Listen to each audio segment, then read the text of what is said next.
Okay. Should be live again, but I don't know if YouTube's gonna hang in there. I've done every internet test known to man, and they all say we're fine. This is definitely YouTube shitting the bed for some reason. I'll give people a minute to come back. If for some reason you're watching this, you're not watching part one, we just had YouTube crash in the middle of a live stream, so this is a continuation of that. Don't know what's going on. Also, chat's being all fucked. Because I don't see a chat box on the right side. I mean, I see where it's supposed to be. It's just a big blank. Dumb. Oh, YouTube. You're a piece of shit sometimes.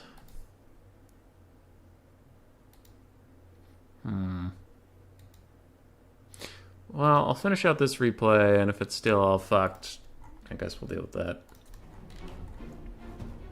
So Wood Elves are advancing. Chameleon Skinks down in the pit are trying to fire up these Eternal Guards who are unshielded, so they're actually doing pretty good damage, but the Wood Elf archers are now in range, they're up on a high ground, and I really like the Wood Elf's position in this game at this moment. The one Solar Engine is firing into Eternal Guard, so that's going well. Sorry, checking back on YouTube to make sure that it's still on board. And Ziglady and the Branch Wraith have fallen a little bit behind, but the Wood Elves are in an extremely good situation here. Their archers can all see a ton of stuff, they're not under any threat. And hey, what up? Alright, I can see chat now. I see you, Jeremy, and F and G, and Bowmore, and Shogunek and Rusty. Nice. But yes, I don't know why YouTube's being such an asshole. Wood Elf Cav is getting onto the back line, but it looks like they are getting shut down by the Ancient Salamander and Javelins and all this stuff. But man, these 5 Glade Guard are so happy. And if Wood Elf Glade Guard are happy, then the Lizards aren't going to be happy at all. There's a Pendulum coming in. It feels like maybe a little bit of overkill since that unit was already getting crumped down to nothing. But a Wind Blast on the side is going to kill some Eternal Guard. Looks like the Dryads mostly managed to dodge it. A lot of the Saurus are having a horrendous time. They're all breaking and dying. And it's actually quickly coming down to just Oxyotl and some Chameleon Skinks in this Ancient Salamander. But what can Ancient Sally do? Let's see how much damage this does. Very little, because it kind of missed. That's unfortunate for them. Now, Saurus have gotten past some of these Dryads, and are now going to start harassing the Eternal Guard. That's going to be a problem, but Ziglady! She comes in use once again, saving all of her archers. And those are some dead Saurus. Cool, cool. So we have 2 Saurus left on the map, and a bunch of Skinks. Balance of power's about dead even. I would disagree. I don't know who's casting this, but it could be brutal for either side. Ow! Ow, that's a lot of dead Saurus. Shield of Chalk, while we're not enjoying that. They do have their 40% missile resist aura up for now, so shooting them could be a mistake. Okay, as a bunch of Glade Guard are trying to pound the Skink Priest of Heavens. I'm worried about friendly fire on the Glade Lord and the 40% missile resist, but it seems like it's going okay. Legion of Chakwa are actually just going to break outright. The last Saurus unit that's still fighting is actually getting onto one of the Glade Guard, maybe taking them out, but there's still 4 others who have plenty of ammunition and plenty of rage in their hearts. What's the benefit of the Ancient Sally versus Pistol and Solar Engine? Ancient Sally does much more splash damage in AoE, so it can clear out more infantry quicker. Solar Engine is kind of more of a single entity or cavalry killing tool, but also the Solar Engine is more reliable, and it itself is tankier, so usually that's why you see the Solar Engine more often, is it's just much more self-sufficient. But the Sally can be good in a pinch. Now the Glady is going to charge into the Salamander, who is already getting harassed by the Dryads. He's already down to half health, so you can see how not tanky he is. And Oxyotl's running around. Meanwhile, still on the Solar Engine is still fighting and all these things. I mean, he has 140 armor. The Sally has, like, what, 60? Ooh, 95. All right, good for you, buddy. Glade Guard are all teeing off onto this Pistodon, though, and he is now starting to run away, not enjoying his life. The Lizards are generally on their retreat, and I do think this one might be over. Saurus fighting Eternal Guard in the Branch Wraith. It's not going to go off for them. Wood Elf Archers are just pushing up and shooting as they walk. Glady's going to rout off Skink Priest of Heavens. Going to rout off this Stone Solar Engine. Oxyotl's actually taking a little bit of a beating too. And now there's only just some Chameleon Skinks and Ancient Salamander's trying to kite back. Ancient Salamander's doing its best, but there's just too much. There's too many Wood Elves. And even he is going to rout. Oxyotl's holding up this bounce power with this ridiculous bounce power on his ammunition. But look at these archers, man. Look at them. They're so happy. They're so healthy. I guess they are running out of ammunition. And Oxyotl's getting a little low. Bounce power creeps back into the favor of the Lizardmen now with the Wood Elf ranged assets running out of ammunition. It really doesn't like their chances at all. And the Solar Engine did rally. I guess that is pretty good. Whereas the Glady, she got messed up by Oxyotl, it looks like. Gonna run back here. It looks like she was gonna charge the Sword of Spears, but then decides against it. And the Wood Elves are actually gonna lose this game, which is kind of shocking to me. They just ran out of ammo. Huh. Oxyotl still shooting a lot of stuff, doing very well. These archers are now just chaff, and they're not going to win as chaff. Nice Arrow of Kurnos coming in from the Glady. Does okay damage to Skink Priest of Heavens. I wouldn't have hated it for it to go on to the big dinos. Last of the archer ammunition is out? No, I thought I saw that. It was a rallying symbol, I see. But with the Glady routing from Oxyotl, let's just actually pull it back. Okay. I did not expect that at all. It was looking very, very, very Wood Elf favored, but Solar Engine rallied. Oxyotl's still Oxyotl, just being a piece of silly shenanigans. Saurus got big murdered, except for one Saurus Spear did okay. All the rest got murdered real bad. Both the dinos did fine. Chameleon Skinks did great. It's a nice comeback there from Energized. I thought Rusty had it. His frontline did frontline stuff. His archers got surprisingly little value for firing all of their ammunition. I guess they were shooting at shielded Saurus, but still, man. Damn.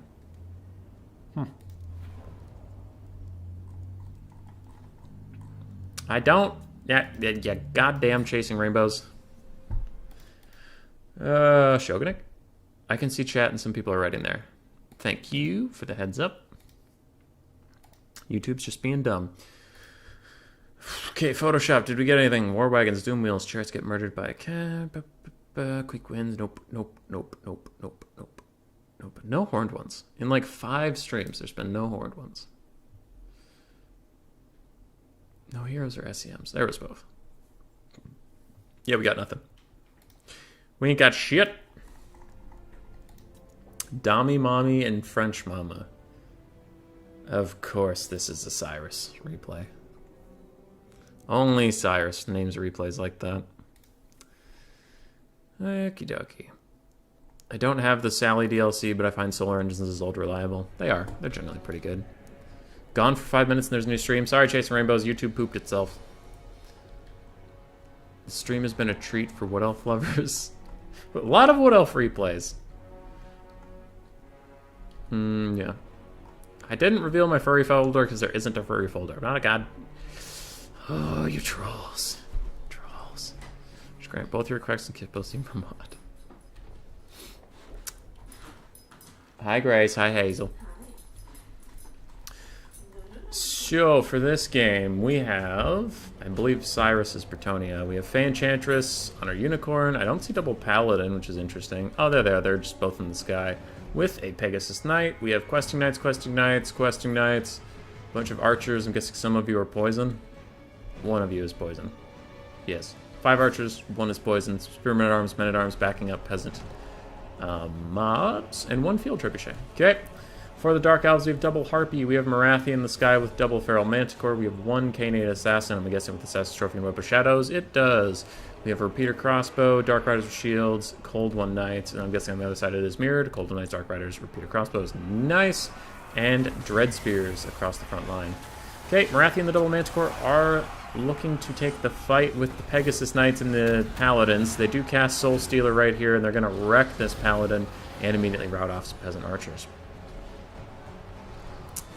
Was there a successful Throg Breath Attack slot? I don't think there was one, because that will never happen. Never. Throg's Breath Attack sucks.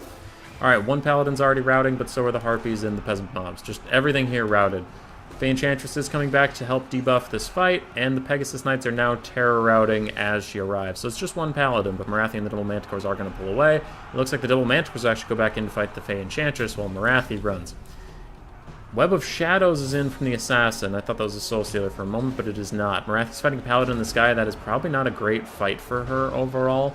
But it looks like she is committing to it regardless. Does he have Assassin's Trophy on her? No, but Marathi's winning it? Wow, I didn't know Marathi beat a Paladin in the sky.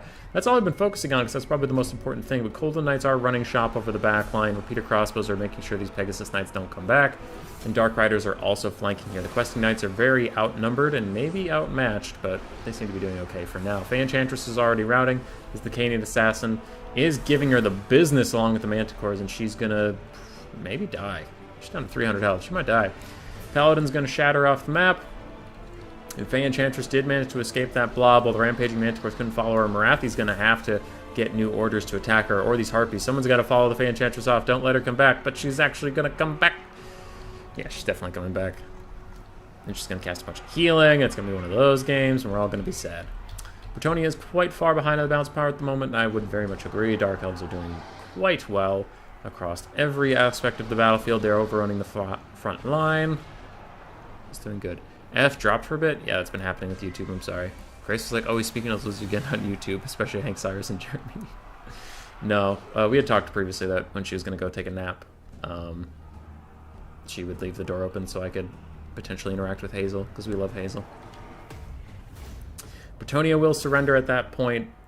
Mr. Doodles' single-entity goon squad did a lot of gooning and squatting. Good job. Colton Knights kind of got murked. Peter Cross didn't have a whole lot of time to do their own thing, but it was just Marathi and the double Manticores carrying the day. Fey Enchantress and her Paladin pals got murdered. And Archers didn't have a whole lot of time to shoot anything. Pegasus Knights didn't quite pay for themselves. Questing Knights got killed as well.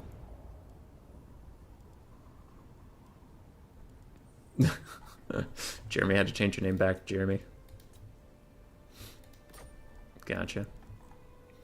Yeah, YouTube's being poopy. I don't know what that's about.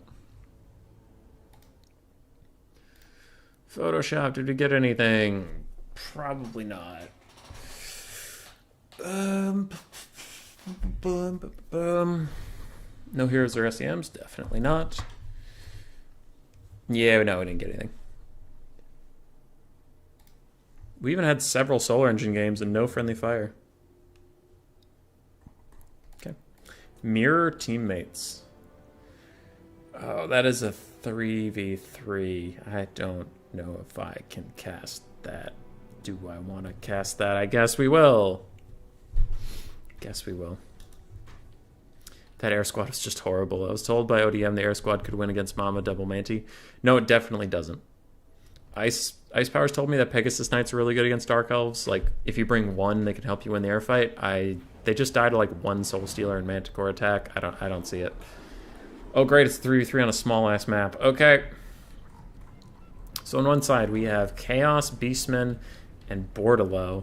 Bordalo has the Green Knight, they have Gotrek, they have the Prophetess of Life, Torx the Brass Bull, British Shaman of Wilds. There's no way I can get through all this stuff before the fighting even starts. There's Yarwar Gorgon in the back. Prince Sigvald the Magnificent. We have some triple gold chevron Chaos Trolls, triple gold chevron, well, double gold chevron Chosen. Looks like 3 of them as well. Beastmen have some archers. Bretonnia have some archers. Bretonnia have some peasants. Though Beastmen really have to get those archers up here. I don't know why they're so far behind the Bretonnian lines, but they need to get moving. And other than that, we have some skirmish cav. Cool. For the triple Lizardman force. Oh no. We have triple Feral Dread Saurian. We have a Skink Oracle, 2 Skink Oracles. We have Ancient Stegodon, Engine of the Gods, Nakai the Wanderer, another Nakai the Wanderer, and another Nakai the Wanderer. So 3 Skink Oracles, 3... What the fuck? What is this? What is even happening right now? 3 Nakai the Wanderers, 3 Feral Dread Saurians, 2 Skink Oracles, 1 Ancient Stegodon with the Engine of the Pew Pew, and Saurus Scar Veteran. Okay, a whole bunch of Chameleon Skinks and Saurus, and then more other stuff, and Pterodons. I don't know what the hell is happening. Ah, you can't see it. Okay, alright. Alright. Okay. Alright. Shush you. You know what? Shush. I'm doing my best out here. YouTube's being dumb. I'm stressed. And I'm getting messages from Shogunate. Yes, yes. I know. I know. Okay. Yes, yes, yes. Which ODM told you Marathi could lose? I don't know. Alright. So we reset. There. So all the things I told you are still true. We have Green Knight, Gotrek, Prophetess of Life, Torx Brass Bull, Siggy, triple gold chevron, Chaos Trolls, double gold chevron Chosen. It looks like we actually have 5 Chosen. So this definitely isn't by any tournament rules at all. And then a bunch of archers and peasants, but the Beastmen archers are very far behind. Okay, cool. Skink cohorts, bunch of Saurus moving up, some Chameleon Skinks as well, and Pterodons. Just so much stuff. And then we have 3 Nakai the Wanderers. 1, 2, 3. We have 2 Skink Oracles. 2 of them. We have a Saurus Scarvet. Wait, we have 3 Skink Oracles? Okay, we have 3 Skink Oracles. Saurus Scarvet on a T-Rex, Engine of the Gods, and triple Feral Dreadsaurian. Okay. That's going to be a nightmare to cast. I'm guessing the peasants will just focus down all these guys. Already the Green Knight is not having a good time. He somehow lost all that health already. Good for him. Good for him. Whiskey last night? No. I just having a bad day. Gotrek getting like quadruple teamed. Now this is the big problem with the Dreadsaurians. They're just going to get in their own way when they're trying to fight these tiny single entities. So that might be a problem. There's rampaging something in here. Rampaging Pterodon riders going into melee combat. That's a big old blob. We'll see how that goes. Meanwhile, Peasant Bowmen are actually having a bad time, and now the Beastmen are starting to move up. They were a little slow to this party, and I don't know where Chaos is going. Chaos is fucking right off. And they definitely need some Chosen Chaos Armored Chaos Troll support in this central area where, you know, there's all these Dreadsaurians and such. Could really use their help over here. There's 1 Skink Oracle just Tokyo drifting through the entire army, which is pretty bold. And I don't know what that is, but it's not going to go well. Oh, is that Engine of the Gods? That's the Engine of the Gods. I don't think anybody's in the headspace to dodge this right now. So yeah, those are some dead Spearmen and Ungor Spearmen. Look at them die. They're having a great old time just being dead. How are we doing over here? All the dinosaurs actually still appear pretty healthy. Gotrek's getting punked down. Torx Brass Bulls in this fight. For once, I think actually losing it.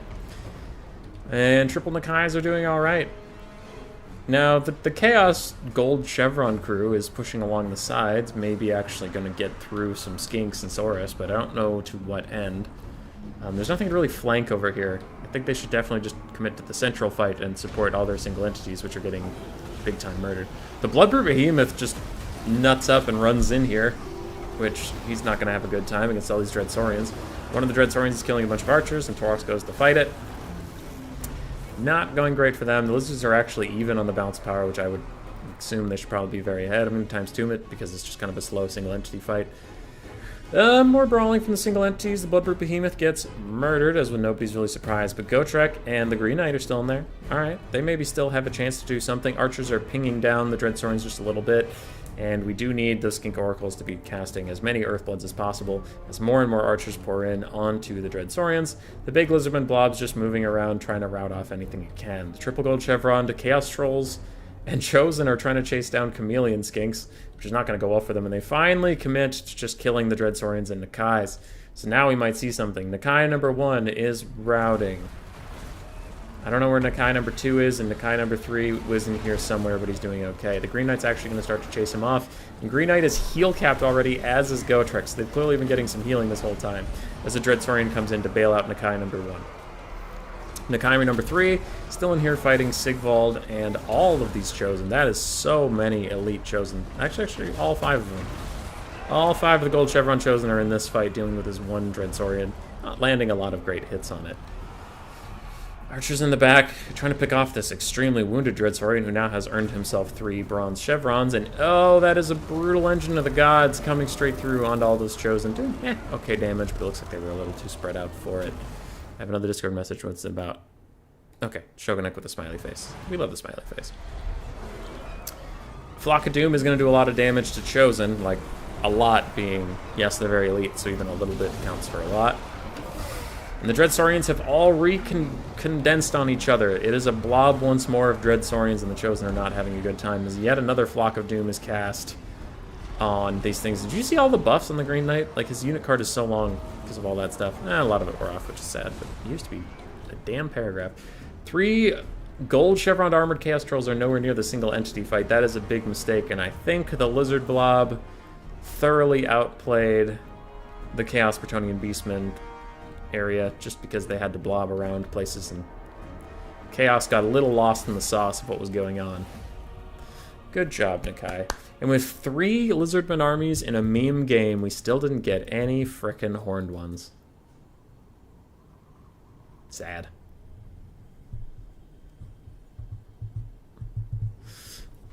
Three Dreadsaurians. How is that not a bingo by itself? Because I didn't expect to casting a 3-on-3 from frickin' XMT, bro. From XMT! Ugh, Stretch. It was Panta on HW League, Brett Main. Oh, okay. You're talking about something else. Space Laser's so fun. It is. I actually like it with a net combo occasionally. His mistake for having a delay. I didn't mean to have a delay. It's just YouTube's preset. Are horned ones at all worth it compared to cold one spears? Usually not, and that's why they're on the bingo board, is because they're rare. Do I need to go through the values? Does anybody care? Dreadsaurian got 2,800. This Dreadsaurian got 2,300. This Dreadsaurian got 3,300. That's what most people care about. Nakai's 3,000, 2,000, 1,600. Torox 1,000. Otherwise, not a lot going on here. Bloodbrute Behemoth got murdered. Green Knight got 2,800. Hey, he paid for himself. That is a bingo square. And Gotrek also got 2,700. So him guy coming out with most of the value. We had Grail Knights somewhere doing their best. And then for Norzad with his Chosen, oh, they got no value, and neither did his Chaos Trolls. Rip Chaos. That was something. That was something. Okay, I can officially say that was something. Photoshop, what do we got?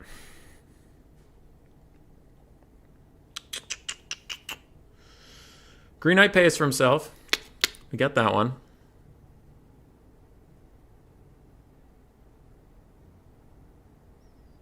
We didn't get anything else. Damn. Damn, dude. Okay. Back to me with the replay and whatever the hell is going on in here. So, for the Vampire Counts versus Beastmen, this matchup has been kind of the talk of the town recently, as Beastmen have recently been winning it with Archer Lions. We do have 2 dogs, one of which is the Dire Pack. We have Black Knights with Lances and Barding on both flanks, double Vargulf, 1 Mortis Engine, a Necromancer on foot, it looks like, not on a Corpse Cart, and a Blood Dragon Vampire Lord. With a Zombie Summon, Van Hell's Dan's Macabre. Come on. And Invocation Heck, no Gaze of Nagash. Alright. Then we do have some Skeleton Spearmen. I don't really like Van Hell's Dan's Macabre as a spell on Vampire Counts in this matchup, because usually your problem isn't hitting your target, usually your problem is just dealing more damage. So you don't usually need more melee attack. At least that's my opinion. Blood Dragon Vampire Lord has Dovin down, and then for the Beastman line, we have a bunch of Ungor Spears. We have some Centaurs with Throwing Axes, Razor Gores in the back to defend the Archers, Triple Archers, 4 Chaos Spawn, Brave Shaman of Wilds with Traderkin, and a Brave Shaman of Death with Aspect of the Dread Knight and Spirit Leech. But Torox is their lord, and he does fire damage. He is going to whoop on any Vargulf he gets his hands on. You can see that one's already down to half health, and Chaos Spawn are making it a little difficult for that big boy to run away. Blood Dragon Lord to get back into the sky. It looks like now he is aiming for maybe a breath attack on the Destroyers of Drakwold. I wouldn't hate that. Do some good damage, but we'll see what he's going to line up. Hey, there it is. Just took him a second. Really good damage on the Chaos Spawn, too, which is surprising. Normally, I don't think of Monstrous Infantry as taking that much damage from breath attacks, but he got a good angle on it. Now with a rear charge, these Destroyers of Drakwold should probably be skedaddling. Maybe after he lands an attack or two, but they should probably tear her out soon, and there they go. Double Vargulf running in. Black Knights with Lances and Barding have charged in as well to fight these Chaos Spawn. Chaos Spawn versus Vampire Counts is an interesting choice, because they are unbreakable, so I guess they'll serve as a pretty stalwart front line for you. Yeah, I don't hate it.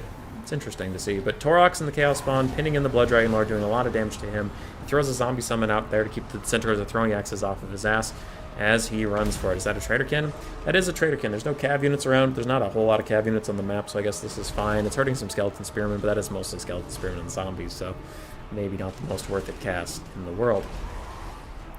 Beastmen still fighting over here. These Archers getting a lot of value in on the Vargulfs and these Black Knights with Lances and Barding, who are very low, and Chaos Spawn are now surrounding this Blood Dragon Lord, and he's getting what we call Skaven Lord Syndrome, where you get surrounded by Chaos Spawn. And then you have a tough time doing anything. Which can probably take a lot of damage, though. So far, he's actually resisted a lot of the damage. Now it's coming in a little bit more aggressively. Beastmen do seem to be doing quite well here. Centaurs are throwing axes, charging into the Dire Pack. The Dire Pack are anti-large, they'll do okay. But there are also the Destroyers of Drakewalds now rallied and here to help out, so I think the Vampire Counts will be losing their dogs in this engagement. Most of the Vampire Count's infantry is dead or about to be. The Mortis Engine is now getting attacked by Torix the Brass Bull, and Torix still being at full health is a big problem. This is usually why Vampire Count players will bring Gaze of Nagash in the matchup, is just to snipe out the single entities for the Beastmen, which are a little too strong in melee combat, so you don't want to fight them in melee. You just want to shoot them with Gaze of Nagash.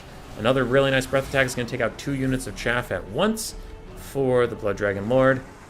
But there's just not a lot left on the field for the vampires. We see a lot of disintegrating units just going away. We're down to a Necromancer on foot fighting Torox, a Mortis Engine at half health, Blood Dragon Lord at half health, and 2 Vargulfs, and that's about it. Just ignore the Terrorgeist? What Terrorgeist? Pretty sure this one had no heroes or SEMs. Yeah, that one had 1,000,000 SEMs, you silly. You silly guys. Which one's Rampage? Oh, Horned one's Rampage? I see. So the Vampire Counts are trying to get back in this game by just diving everything they have onto Torox, which is usually a good strategy. When you're losing, might as well try to take out the leadership of the low leadership faction. And so far, they're doing good damage to Torox. I don't think he has Brass Body off cooldown at this moment, so he is getting taken to Pound Town. But maybe these archers and throwing axes can get into position to fire into this blob and do a lot of great damage. You never know. Vampire Counts are down to sub 200 models, especially with those zombies fading and those skeleton spearmen fading. They're now down to 160 models. That's no good. And here are the archers, the real carries of the day. Trying to fire in. Heal caps appearing on most of the important units for the Vampire Counts, so their time is limited. This might be a little bit too aggressive of blobbing from the Beastmen player, especially with the Mortis Engine. All the infantry units are taking damage at the same time, and you probably only want to send in 1 infantry unit at a time. Was she being bad? Oh. Apparently Hazel was being a bad pup. Okay.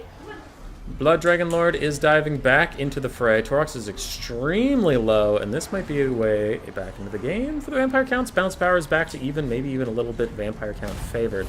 If Torox dies, the Beastman leadership is going to be abysmal. Hi, Hazel. But, I mean, these archers still have a lot of ammo left. A lot of ammo left.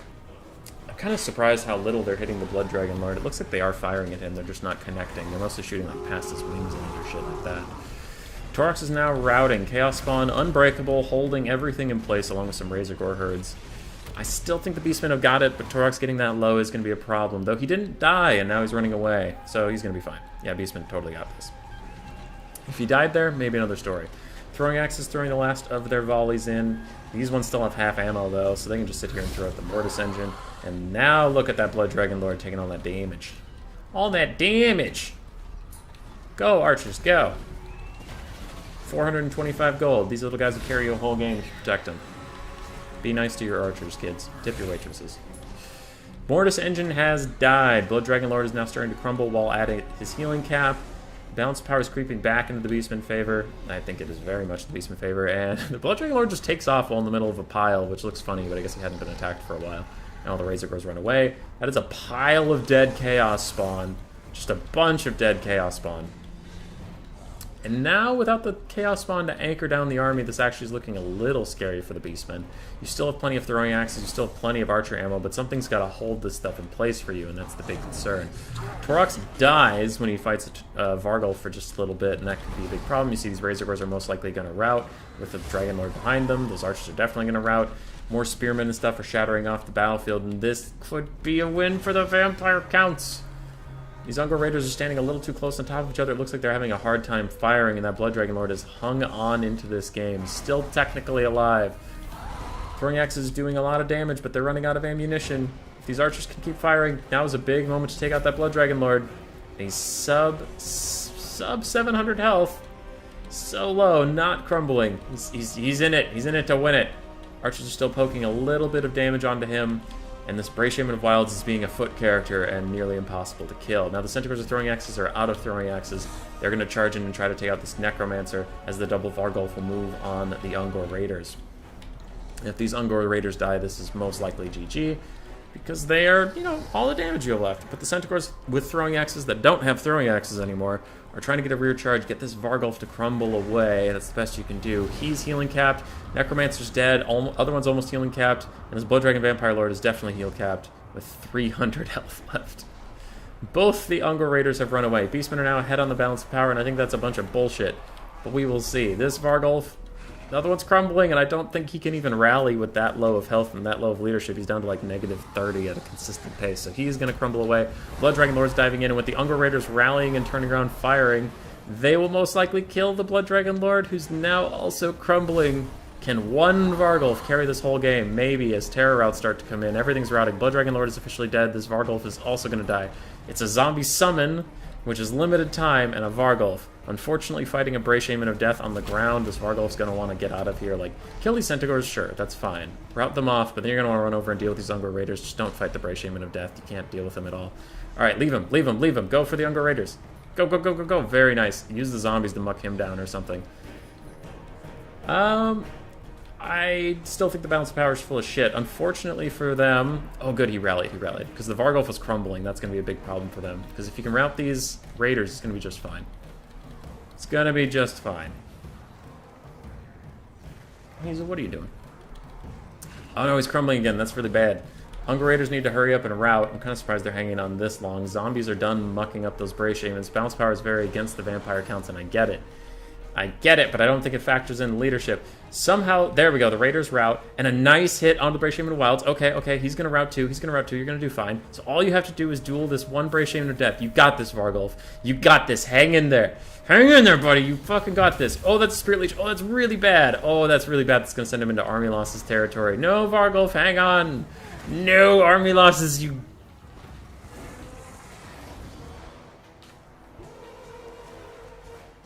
Did you hear your mom? Did you hear your mom? Okay.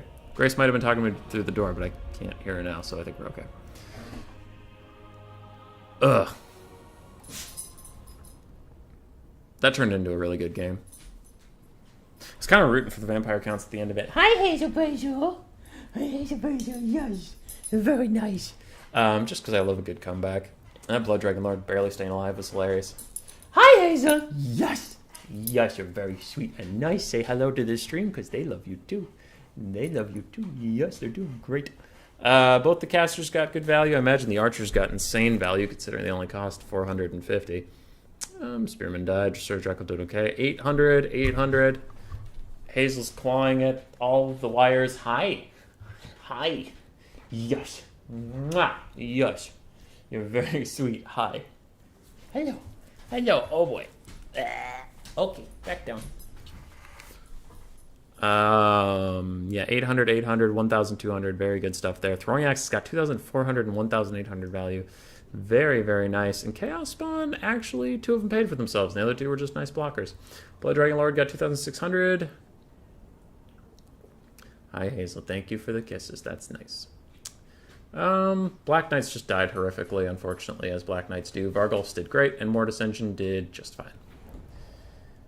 Foof. Foof. Vargulf Zombies versus Bray Shaman. I see. And that was Alice Nevermore on the Beastman. Pulling it out.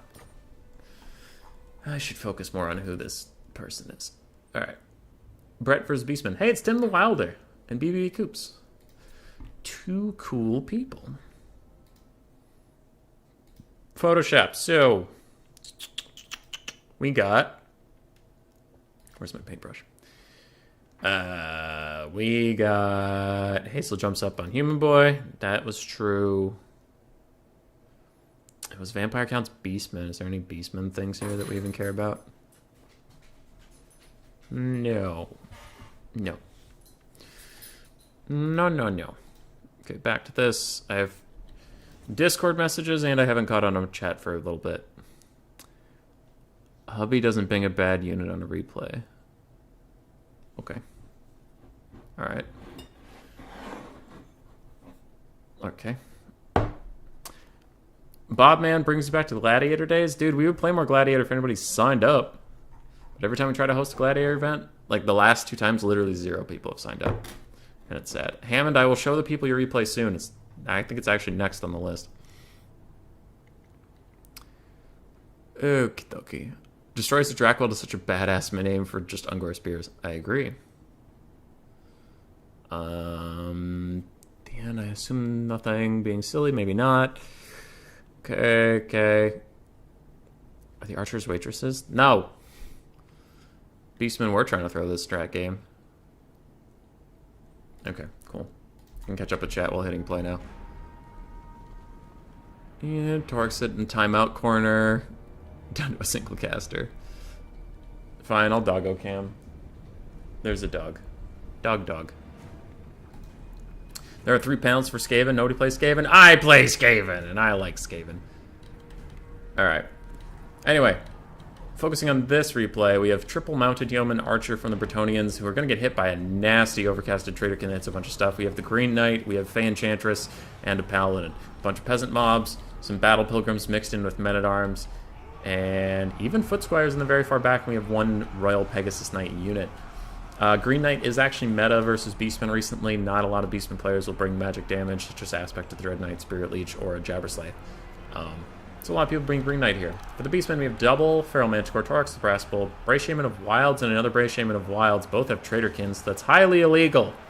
That's the most illegal thing I've ever seen. It's also not even that useful, because Traderkin costs so much Winds of Magic, you probably won't even be able to cast 2 before it comes off cooldown anyway. Other than that, we have some Destroyers of Dracula, Ungor Spearmen, 4 Throwing Axes, and just so many Ungor Spearmen herds. Just so many. 1 Manticore overdives into the back line. He is going to get surrounded by Royal Pegasus Knights and the Wardens of Montfort. Though it looks like the Royal Pegasus Knights are caught up on their own best buddies. Oh, that's Rapance. It's not the Fey Enchantress. Okay, we have Rapance the Leonaeus. And another Life Caster. Okay, so Rapance is trying to chase Torx around, but he just yeets out of there, and he's going to go fight some peasant mobs. Good for him. Good for him. You get yours. Bretonia is a little behind in the balance of power. Not that surprising. Their front line is getting shreked into the dirt. And the Wardens of Montfort are also having a very bad time. But this Manticore is getting killed by the Royal Pegasus Knights slowly but surely. And the Green Knight and Rapance are winning wherever they go. So that's going just fine. Gladiator event? You don't know what that is? That's true. Not to slut shame whoever submitted this replay, but I've been giving it away all over town. I think this was on Dobbs' channel. Well, shit. I don't know. I just cast what's ever in my replay box. Torx is going to use his brass body thing. Not the brass body, the fiery explosion to... Sorry. Just realized the dog's not there anymore. Fire explosion to get out of that little thing of peasants. Now the Green Knight and Rapance are back on, and Rapance actually has really good armor piercing value, so Torx has to get out of there. If you're ever playing Beastmen, don't put your archers that close to the front line. That was a little silly. Throwing axes all over the place. They're just trying to kite and run away, but there's not a lot of armored knights for them to kite. Unfortunately for them. And then Damsel of Life is a little far behind. The Wardens of Montfort are very much surrounded and going to break any moment now. And yeah, not super sure who's winning this one. Another Traderkin is cast, but it's on foot squires and a single entity, so it's not going to do that much damage. No, I guess it caught these mounted yeoman archers. And with a rear charge from Manticore, they are definitely going to break and die. Overcasted Regrowth probably on Rapance, I'm guessing. Yup, there it is. As the Manticore is going to dive on her, does it get the charge attack? Hard to tell if it did damage or not. Torx is running away from the Green Knight. Green Knight can do decent damage to him. He doesn't want to be there. Royal Pegasus Knights diving down onto the Bray Shaman of Wilds. It's now surrounded by Spearmen, so I don't know if that's worth their time, because they also don't do that well against single entities. Also, if you're wondering why Torx is bullshit, it's that. Like, Green Knight can't remotely keep up with him just because Torx will dive everywhere quicker than a guy on a horse can even run. Fuck you, Torx. Manticore fighting Rapance. Rapance is now heal capped, but she is taking it to that Manticore, so you go. You go, girl. You get him. Bretonia is still as far behind on the bounce power as they were at the start of this game, so I guess, that seems fine. And Rapance stopped dealing damage to the Manticore, but the Green Knight is here to flank it and still not do damage to that Manticore. There we go, a little bit of damage comes in and it finally breaks. Is that a Traderkin? Yeah, there's a Traderkin on those Royal Pegasus Knights, and they were having a bad time. The other Manticore's like, I saw my brother die, now kill me, please. And they will. And they will. Skirmish Cav is trying to run away from Torx at the moment, but it looks like it got a little distracted, and now it's just going to let him hit him in the butt. Rapunzel and the Green Knight just abandoned that Manticore. They're fine with it, leaving, I guess. And Rapunzel uses the Sword of Leoness to charge it onto Torix the Brass Bull, doing good damage to him. If they can take him out, they can probably sweep the rest of this game. There are just some archers and centaurs with great throwing axes. Not a lot of single entity killing power. But I don't know. I guess there's a lot of chaff around here that's still quite wounded. Is that a regrowth coming in with the Royal Pegasus Knights? I don't know how much it's going to heal them because they only have 8 models left, but we'll see. Torx is getting very low. I'm going to hit the fast forward. It's kind of a slow grind fest at this moment. One of the 2 Brave Shaman of Wilds is going to commit his life to try and fight the Green Knight. That's not going to go well for him. Royal Pegasus Knights chasing off and killing the Manticores, but these Centaurs with throwing axes are also giving them a hell of a bad time. Some Mongol Raiders are back in, fighting. More Centaurs with throwing axes charge in, charge out. They're doing great. Torx is very low in health. He's just staying safe and healthy elsewhere as more and more random Bretonnian peasants rout. Still have the Lifecaster, very unafraid, just chilling here. Nothing has attacked her in a while, and now some Centaurs realize she exists, and they're going to go attack her. I think I saw another Traderkin. That does do decent damage to the Royal Pegasus Knights, but nothing else. And now it's down to the Green Knight and Rapunzel to just grind through infinite amounts of very, very wounded infantry. All of their health bars are so low that their leadership bars will follow suit, and they'll just rout, terror rout. Lots of routing. We're going to go times 3 speed, rout. Torx is going to dive in there and dive out, rout. Torx dives back in, does some good damage to Rapunzel, but there's still a Green Knight, and then he takes some damage, and then he's going to rout. They win. GG. I would try Skaven if I had the DLC to give them gun teams. Yeah, the gun teams are the best. You got Mortars or Death Runners? I think Death Runners come with the base game. Mortars don't. You watched the great stream I sent you? Cyrus, it was 4 hours long. Of course I didn't watch it. It was 4 hours long. I have shit to do. How does a Battle Pilgrim spam with Knights Errant do against Beastmen? Not super well, unfortunately. Battle Pilgrims, you can see here they got like 200 value apiece. They just got murdered. Even the ROR only got 500. Ponce got 2,100 value. Green Knight got 2,500. So, hey, another Green Knight that would have paid for himself, even outside the one with 3 for 3. 3v3. Let's go. Torox did fine. Traderkin Casters did well. Tim the Wilder, you're not allowed to bring double spells, Tim. What are you doing? Throwing Axes did great, and its Manticores did fine. Use it as a podcast? I have podcasts to listen to. What? As for someone who asked what Gladiator is the best shit ever, and nobody ever signs up for it because they hate me. Gladiator is... I'm looking through this to see if there's anything I need to do with the thing. No Grill Guardians. Alright, nothing. So...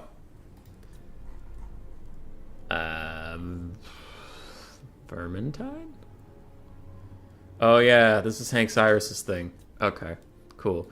Anyway, what's Gladiator? It's like King of the Hill, except the person on the hill holds... They have, large... Well, they have, like, ultra funds, and everybody's fighting them has just large, the normal.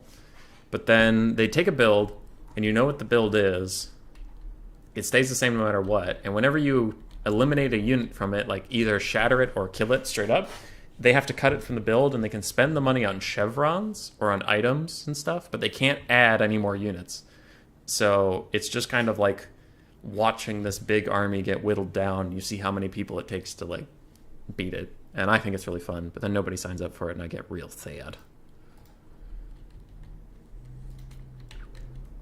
Strat game, I take your Norska build against High Elves and Ladder, works every time.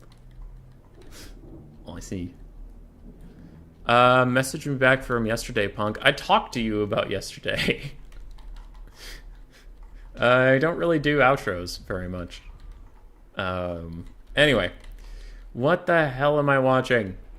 It's a bunch of heroes from the Marcus Wolfhart campaign. Like, a bunch of them. And Gotrek and the engineers. Okay. And there's Marcus Wolfhart and one swordsman. On the other side, we have Middenland. Swords of Ulrich, Spearmen, Swords of Ulrich, Demigryph Knights, Empire Knights, Swords. It's impossible to cast. Amber Wizard and Boris Todbringer. Okay, the other army has entirely Chameleon Stalkers, and there's a giant blob of Kroxigors and Sacred Kroxigors underneath a Quaddle, so you can't see it. Gotcha. The Lord's probably Nakai? It's probably Nakai. The other Lord's Oxyotl? Okay. Alright. I'm gonna play this in triple fast forward. So all these Chameleon Stalkers are running up to single entities. They don't do a whole lot of damage to single entities that aren't on eagles or horses, so they're going to have a very hard time. There's a lot of pew-pews coming down from Kalara. She kind of has Soulfire Bombardment that she can target. And over here, these Chameleon Stalkers run into the blob of stuff, and then they throw their grenades and they do some good damage. Nakai dives into like 1,000,000 heroes, and he's going to regret that decision, I'm guessing. Spirit of Tepok's also going to dive in, and all these Kroxigors are taking out some of the Foot Paladins. I think this was named Vermintide because all the heroes kind of get like the Vermintide characters, you know, like they're fighting infinite things with their powerful ass single entities. Anyway, you get the gist. Kalara's doing more of her Soulfire Bombardment things at a range, doing fine, doing fine. Red team's actually ahead on the balance of power, and this big blob Demigryph Knights, I'm betting that the blue team wishes they had any sort of magic, like magic that could actually hurt that blob in some way, like Purple Sun or Final Trans or Dwellers Below or like anything. Marcus Wolfhard is going to get killed. The big blob moves over, kills a bunch more things. Big blob moves over, kills a bunch more things. The whole while, there's this other blob waiting for them. Do I hate this? I legit can't tell. I don't know. I don't know. I mean, it's silly. It's also impossible to cast. And now the blob... Why was this blob? That's the biggest confusion to me, is why this blob was just sitting here as a blob and it never, like, moved out to help any of the red assets. Hammond, explain this to me. This makes no sense. There are no heroes and SEMs here? There are heroes. There are 1,000,000 heroes. Yeah, Nakai's plowing into this thing. Slowly but surely the red army is winning. And it's over. Yes, it's over. There we go. So the team with all the campaign units that aren't used in multiplayer strangely won. How odd. How strange. Fucking Contende. So it was Coops and Deplatla versus Hammond and Contende. Hammond, why did Contende keep this blob? What was that about? Why didn't he come help you? I'm so confused. Does the damage value on anything even matter? Does it even matter? Yeah, Kalara's got like 4,000 apiece because they're silly. I don't know. You're just strange. Hammond, why do you do strange things? Alright, Two Moon Kings, Dark Elves, late game carry. There's a lot of BBB Coops. A lot of people fighting BBB Coops. Let's do Greenskins, Norskrom, the Chad, Shogunate, and Green one. Okay. What's going on? I have stuff to do. I already read that. Rainbow, is that the Dual Mammoth one? Yeah, there are no heroes and SEMs here. There are 1,000,000 heroes and SEMs. You liar. Wolfheart, Wood Elf heroes can solo both enemy armies. True. If I'm playing someone in clan, though I might trade out some of the units for other javelin throwers. Skirmishers. Okay. Dude straight up AFK'd his army in one. That's Contende. Contende's always AFKing his army, and he always streaming on Twitch and other stuff because he's twitching stuff and stuff. Also, Hammond, you messaged me because we're frenemies and I don't know what you're talking about. I'm guessing Contende? I don't know.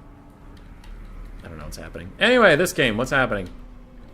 For the Greenskins, we have 6 Skirmish Cav, mix of Spider Riders and Wolf Riders. Pretty typical stuff for those Savage Orc Biggins.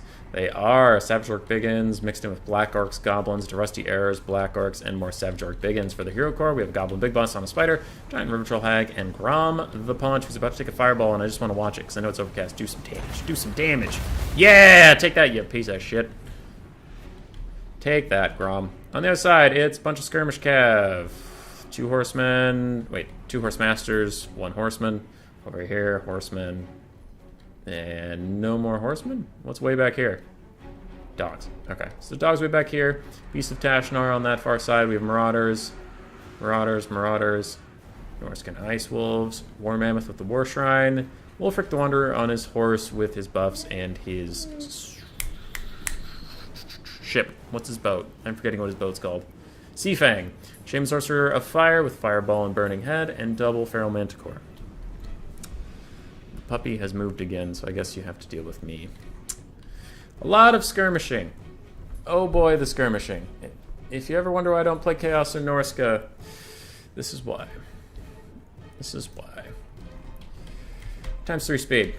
Skirmish, skirmish, skirmish, skirmish. Some Marauders are running in to die. Skirmish, skirmish. Savage Orc Biggins run in to die. War Mammoth is fighting Black Orcs and doing okay, but then it starts taking a bunch of skirmish fire. Black Orcs are fighting against all this stuff, but I did see a Sea Fang come in and take a little bit of their damage. Wolfric the Wanderer on his horse has no mass, and he cannot get out of here as Grom the Punch and the River Troll Hag are going to slap him to death. To death! But a Manticore gets a rear charge on the Goblin Big Boss, who is currently Hunter of Champions, so he has almost no stats of any kind. Skirmish Cav all firing at this Manticore, not really doing that much damage as it dodges a lot of their stuff, and the Beasts of Tashnar are doing great damage against the Goblin Wolf Riders, but they're getting flanked by Goblins, so I don't know. The Goblins don't do a lot of damage, so getting flanked by Goblins is kind of a meh. Wolfric the Wanderer getting destroyed as usual, unfortunately for him, though he doesn't die, so Norska doesn't take a massive leadership penalty, and the balance power is roughly even, which is pretty good for Norska in most states and things. Grom the Paunch is regenning up just fine. His River Troll Hag companion is very, very healthy as well. A lot of Skirmish Cav is throwing stuff in. Dogs are being dogs. Mammoth with the War Shrine charges back into Black Orcs, kills a lot of them and does fine, but now the Rusty Arrows are taking their toll out of its hide. Who is messaging me right now? It's Hammond again. I will check it later. Manticore fighting Gobos? Yeah, fighting Gobos while getting hit by Skirmish Cav. Meanwhile, Skirmish Cav is shooting at that Grom the Punch, and then Skirmish Cav, Skirmish Cav, Skirmish Cav. Spirit Leech on the Manticore might rampage it again. I don't know. Savage Orc Biggins and Skirmish Cav trying to deal with the big Mammoth, while Skirmish Cav comes over here and does skirmishy skirmish things. And I just had a stroke. Oh god, Skirmish Cav, fuck off. You're the least exciting form of gameplay. Alright. 5 Skirmish Cav all shooting Grom the Punch, trying to kill him while he fights a Manticore while is active, giving everybody a bunch of buffs. The War Shrine Mammoth is getting shot by the Rusty Arrows and some Skirmish Cav, which is going very poorly for it. This other Manticore has rallied, and the Beast of Tashnar charging to Savage Orc Biggins. It will not enjoy that fight very much, but it does not have great options to choose from. Wolfric the Wanderer, have you rallied? You rallied away off in the distance, good for you. Where's the Firecaster? Firecaster is right here. Throw a fireball at that routing bitch. Get him. Get him. Do it. Cast the fireball, you coward. Actually cast it, though. Stop being buggy and cast it. Alright, you hate to see it. The Norscan caster just bugged out and can't cast their fireball. They're just stuck on permanently thinking about casting it. War Shrine Mammoth is running. One Manticore is rampaging into its death. The other Manticore is rampaging into a bunch of routing units. So that's going okay. The Norscan Skirmish Cav is roughly still healthy, and this fucking Firecaster really choked. He choked when the world needed him most, and now he's running away from his failures. River Troll Hag's still very healthy. Other than that, how are the Greenskins doing? It's hard to tell because they have a lot of units left. Most of them are shit. What up? Grom is just regenning. Norska's ahead on the balance of power. I don't really know who's ahead in the actual game because Wolfric is next to useless, so he doesn't count towards anything. He's just a leadership buff for his army at this point. Shogunik, I don't hate you for this game. I just hate Skirmish Cav. Marauder Horseman getting piled on by a bunch of other Skirmish Cav who's out of ammo now. Grom the Paunch is barely hanging in there. I really want that Fireball caster to give it another swing at just casting a Fireball at him. Overcast it or not. Probably Overcast it will maybe actually kill him. Not Overcast will just harass him a little bit. War Shrine Mammoth and a Manticore are thinking about teaming up on this River Troll Hag. Mostly the War Shrine Mammoth's just running away. Which is very funny to watch a Mammoth run away from a little Troll Hag. She's kind of got her stick. She's like, come back here. I want to fight you. Manticore might just rout on his way down, but he hangs on long enough to get an attack in. Gets a nice shot in on the River Troll Hag, actually. The Greenskins are back ahead in the balance of powers. Grom the Paunch routs off a lot of this Skirmish Cav. Beasts of Tashnar are trying to chase down Goblin Wolf Riders, but they're taking damage on the way in. They still are dogs, even if they're elite dogs. They're going to actually just rout under the weight of their own bodies. Another Fireball cast. We need to have a talk. What are you doing? What are you doing? No, look at me. What are you doing? The entire army is depending on you, you piece of shit. You failed to cast the other time. You just don't cast. You just choke. You just choke. Don't disappear. Listen to me. You just choke. And now you blast your own horseman in the back instead of hitting Grom. Look at me. You're worthless. You're a piece of shit. Get out of my sight. Alright, so Norska's going to lose, and it's all Terry's fault. Fuck Terry. Terry in particular is a real asshole. Everything's routing at this point. The River Troll Hag is actually probably going to rout as well as a War Mammoth is about to charge her in the back. I will fast forward a little bit. Terry's over here regretting all the sins he has committed this day as the Greenskin Horde just descends upon this War Shrine Mammoth, and all this skirmish cav is probably going to rout off.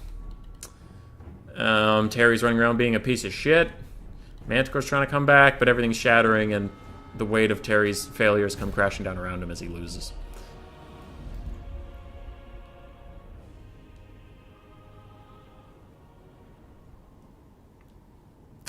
Tiago with the full kite Norska happy face? No!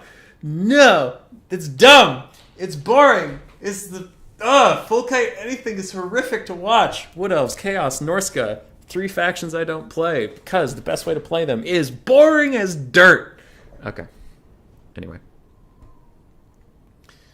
Chaos Walk Forward Simulator. Bestest faction. Yee. I don't hate you for this game. And this matchup can be fun. It's just Skirmish Cav is really boring. Ground Punch did fine. River Troll Hag did fine. Savage Orc Biggins did okay. Black Orcs kind of got murked a little bit. The Rusty Arrows got a ton of value out of that Mammoth side. And Skirmish Cav did fine. On the other side for the green ones, Skirmish Cav did okay, except for the Marauder Horsemasters who did great. Double Manticores did fine. War Shrine Mammoth kind of didn't really do that great. Wolfric got murdered. And Terry, you can't fool me with your value numbers. I saw you choke twice, you piece of shit. Terry's a piece of shit. Grom the Chad, Shogunik. Grom the Chad. You're just lucky Terry's a choke master. Alright. Shogunik Tomb Kings. We just cast Shogunik games, so we'll switch to Tretch and Captain Telis, and then we'll come back to Shogunik. Just try not to cast too many of one person's in a row.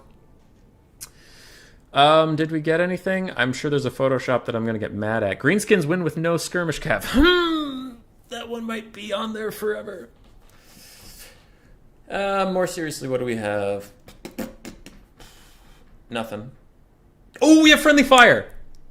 Oh, we have friendly fire, and everybody saw it. We saw Terry hit those fucking horsemen. We saw it happen. I'm going to switch the paintbrush to red so everybody knows, Terry. Everybody knows. That was pretty good. What does Hammond want? No, the grass. The grass is my friend of me. Okay. We got it. Let's go. Alright, back to the game. And catch up with chat quick. Grom incoming. Hubby complaining about Skirmish Cav's way of being a hipster and saying I'm edgy and don't like things that are good. Black Orcs are hard to deal with. French, Russian, American accent, who knows? I don't know. Blah, blah, blah. To be fair, Greenskin Skirmish Cav is the least exciting of all. True. True. POV, you didn't kill Grom. Yeah. No, Shogunik, I've used Skirmish Cav too. Like, I just don't main factions that require it because I don't find it very fun, but I get that. Alright. Would Elf take no range? I don't believe. FNG said he had a replay for that, and I believe him. Anyway, in this matchup, Bretonnian versus Beastmen, I'm betting there's another Green Knight. Told you he's meta. He's here.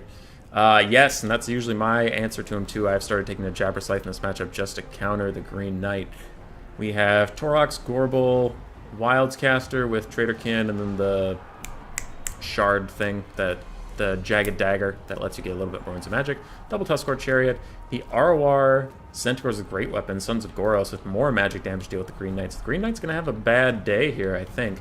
Double Throwing Axes and then a bunch of Gore Herds and Ungor Spearmen units. Yeah. Bretonnian Army, it's going to be hard to tell what's in here because half of it's already dead, but let's go for it anyway. Peasant mobs, Spearmen, Men-at-Arms. It looks like some Pox arrows on either side. Damsel of Life, the Green Knight, and then who's the Lord if you have a Damsel of Life? King Lewin on his Hippogriff. Okay. But already, this is going very poorly for Bretonnia as the Beastmen just group up all of their good units on one side, smash through it, get into the back line, then start going one by one through the back line. Overcasted Traderkin does not hit. It hits the Pegasus Knights, but doesn't hit the Questing Knights, so a little bit unfortunate there for the Beastmen player. Now the Elite Bretonnian Knights are rear charging all these Beastmen forces. Maybe they can get some good damage value in. The Green Knight is here for terror, so there's technically terror routes possible. Torox and the Gorbel are going to turn around, though. But the Jabberslythe has to get onto the Green Knight, and it looks like Lewin knows that is he's going to block him up in all these Knights and try to stop him from getting to the Green Knight, because Green Knight will do pretty okay against Torax the Brass Bull. Just doesn't want the magic damage of that boy. We still have one Peasant Bowman firing in, and it looks like it's all hitting the Jabberslythe, which is a very good target. And the Beastmen are trying to rally some of their support units back to this fight. I'll be just mad the Skaven don't get any skirmish gap. We have skirmish things. We have gutter runners. They just aren't very good. Beastman cast so that I can hate on Torax quality content. Well, there's been a lot of Beastmen today. There's been a lot of Torax. Pegasi? Yeah, Pegasus Knights have actually been on the stream a recent good amount too. Torax and the Gorbel getting on top of Lewin, doing a lot of damage to him, but the Jabberslythe has been routed off, so the Green Knight is largely safe. As long as he can get some heals periodically throughout the game, he will be just fine. Though Lewin might want to get the fuck out of here.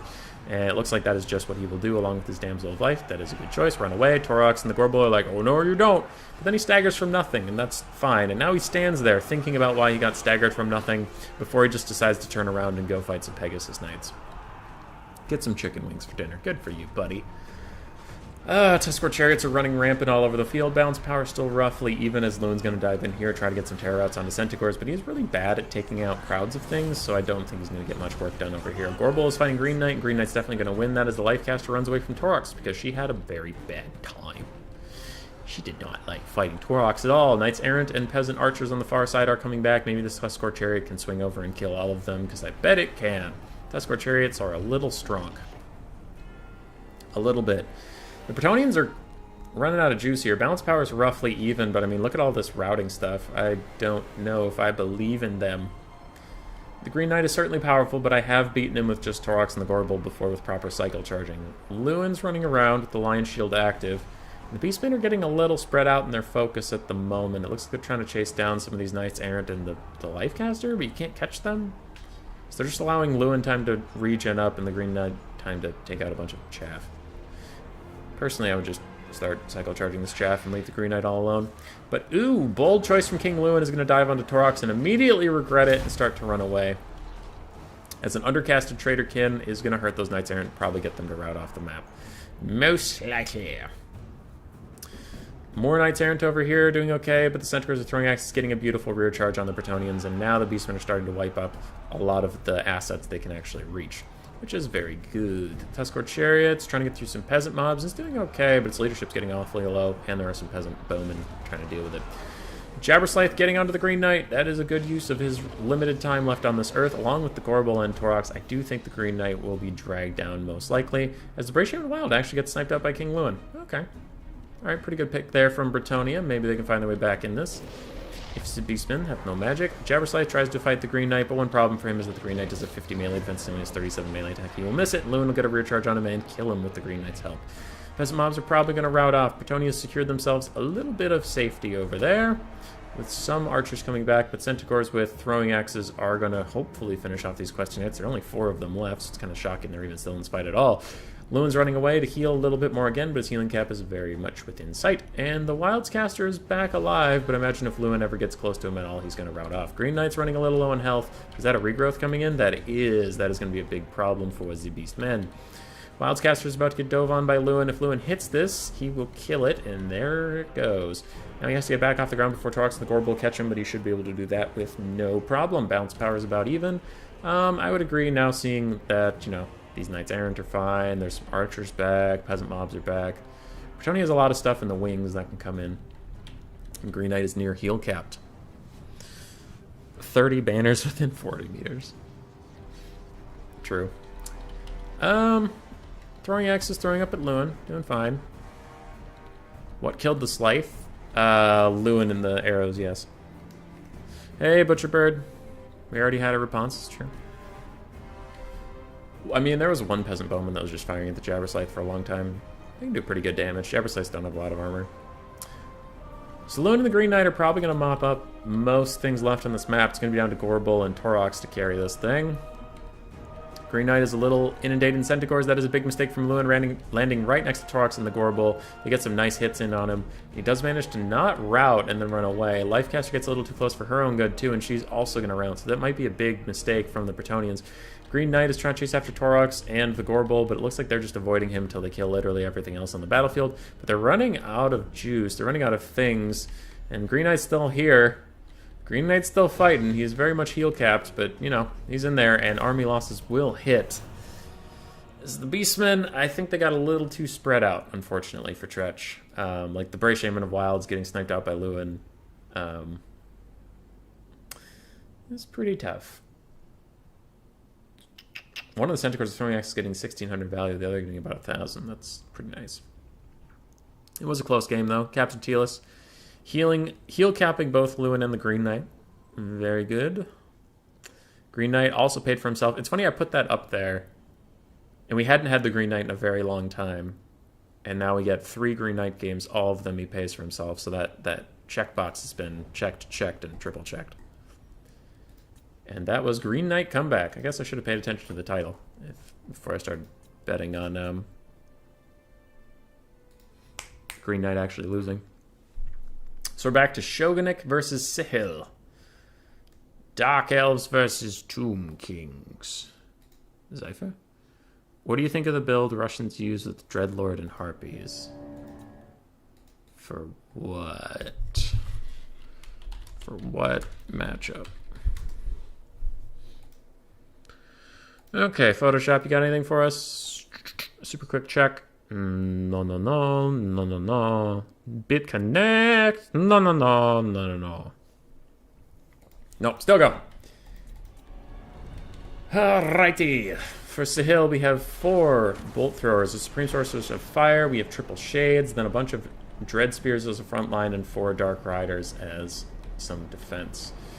On the other side, we have a Tomb Prince now at a Necrotect now at half health, double Snake Knights, another Necrotect, so both of them... Wait a second. This is my build. It's not my build, but it's close. Double Necro Knight with double Necrotect that can heal them up and give them buffs nearby with melee defense, melee attack, and armor piercing damage and missile resist, so I like it a lot. We have 2 Skeleton Horse Archers, and on the other side we have some Skeleton Horsemen just to chase stuff off. Double Carrion to harass Manticores in the sky, Arc in the black in the back for summons, and yada yada. And this is one of the things that is a problem with the Snake Knights. Oh, also we have a Chariot. Is they don't really like Bolt Throwers that much, they don't like Shades. This is a tough call. Because I would say that with all this range pressure, you just want to charge them as fast as possible. But if your chaff isn't here yet, I guess you also don't want to overextend. You should be casting restores on these Necro Knights as quickly as possible, but there are a lot of things to micro, so I can understand the hesitation to do so. Skeleton Warriors advancing, Chariots are going to start pushing up now, and there's not a lot of mass to really stop these Chariots, so they should be going pretty rampant. Restores need to be cast on the Necropolis Knights as the Shades are teeing off into them, and they're going to get murdered. Oh no! Oh no. And a fire thing. Burning Head. I don't know, I'm getting so many things to say. He's going to kill all those Skeleton Warriors. Now, when most of your army is ranged units, yes, before the front lines meet, you're going to have a great time. Now is where the Tomb Kings can try and get their money's worth, is now that the front lines have collided. But maybe they've lost too much. They lost both their Necropolis Knights. They've lost half the health on their Necrotect. They've lost a lot of their Horsemen. It's looking really tough for the Tomb Kings at this moment. Archie takes a fireball in the face, and he Spear Leeches the Supreme Sorceress of Fire as a rebuttal. The Sneaky Snake has held on. It's got some restores being cast on it. How many models are left? Like 2, 3. Okay. Those 2 models are probably going to heal cap, probably. 1 Bolt Thrower is shut down. A 2nd Bolt Thrower is shut down. Looks like a 3rd is shut down as Chariots, and all these Skeleton Warriors are pushing in. Shades are also getting attacked right now. Shopty Summon, I just heard the ting for it. It should be coming out soon, most likely, as some Skirmish Cav still fire at things. Arkin's taking another Fireball to the face. That one was definitely overcasted. And these Necropolis Knights are just getting restores on cooldown until they fucking heal Cav. Alright, Ushapti have appeared. They're going to start fighting some stuff. One of the Shades is routed. You can see now the balance power is back to even, and I also agree with that because, like, just so much of the Dark Elf ranged assets got compromised now. There were so many of them, and they did a lot of damage on the way in, but it's hard to hold on to them. Necro Knight's still in here, still fighting. As the Supreme Sorceress of Fire lands right next to them, if the Necrotex can turn and fight her, that would be pretty good. Shop to Great Bows are also trying to fight, but Shades are firing in from the side. I still think the Tomb Kings are having a rough patch here. Can they stick it out? Arkin's getting a little low, too. I don't know. Doesn't look like they have enough carry potential left in the tank. Yeah, this is stolen mostly. How dare you? How dare you? No, you're fine. You're totally fine. Dark Riders, everything. Ooh, this might be a big route. Big route for the Dark Elves. Well, helps the Tomb Kings, but is the Dark Elves doing the routing? Oh, if that's going for Arkin, that's going to be bad. It kind of hits him, but he survives through it okay. These Shades on the back line are going to be annoying. These Skeleton Horsemen most likely have to switch to melee mode and start chasing down some of these rallying assets, but it's kind of a close game after how badly that went. And 2 Necropolis Knights left. They're going to chase those Shades to the ends of the earth. Never give up, never surrender. And the Reaper Bolt Thrower crew is back online for just a moment before it is immediately taken back down.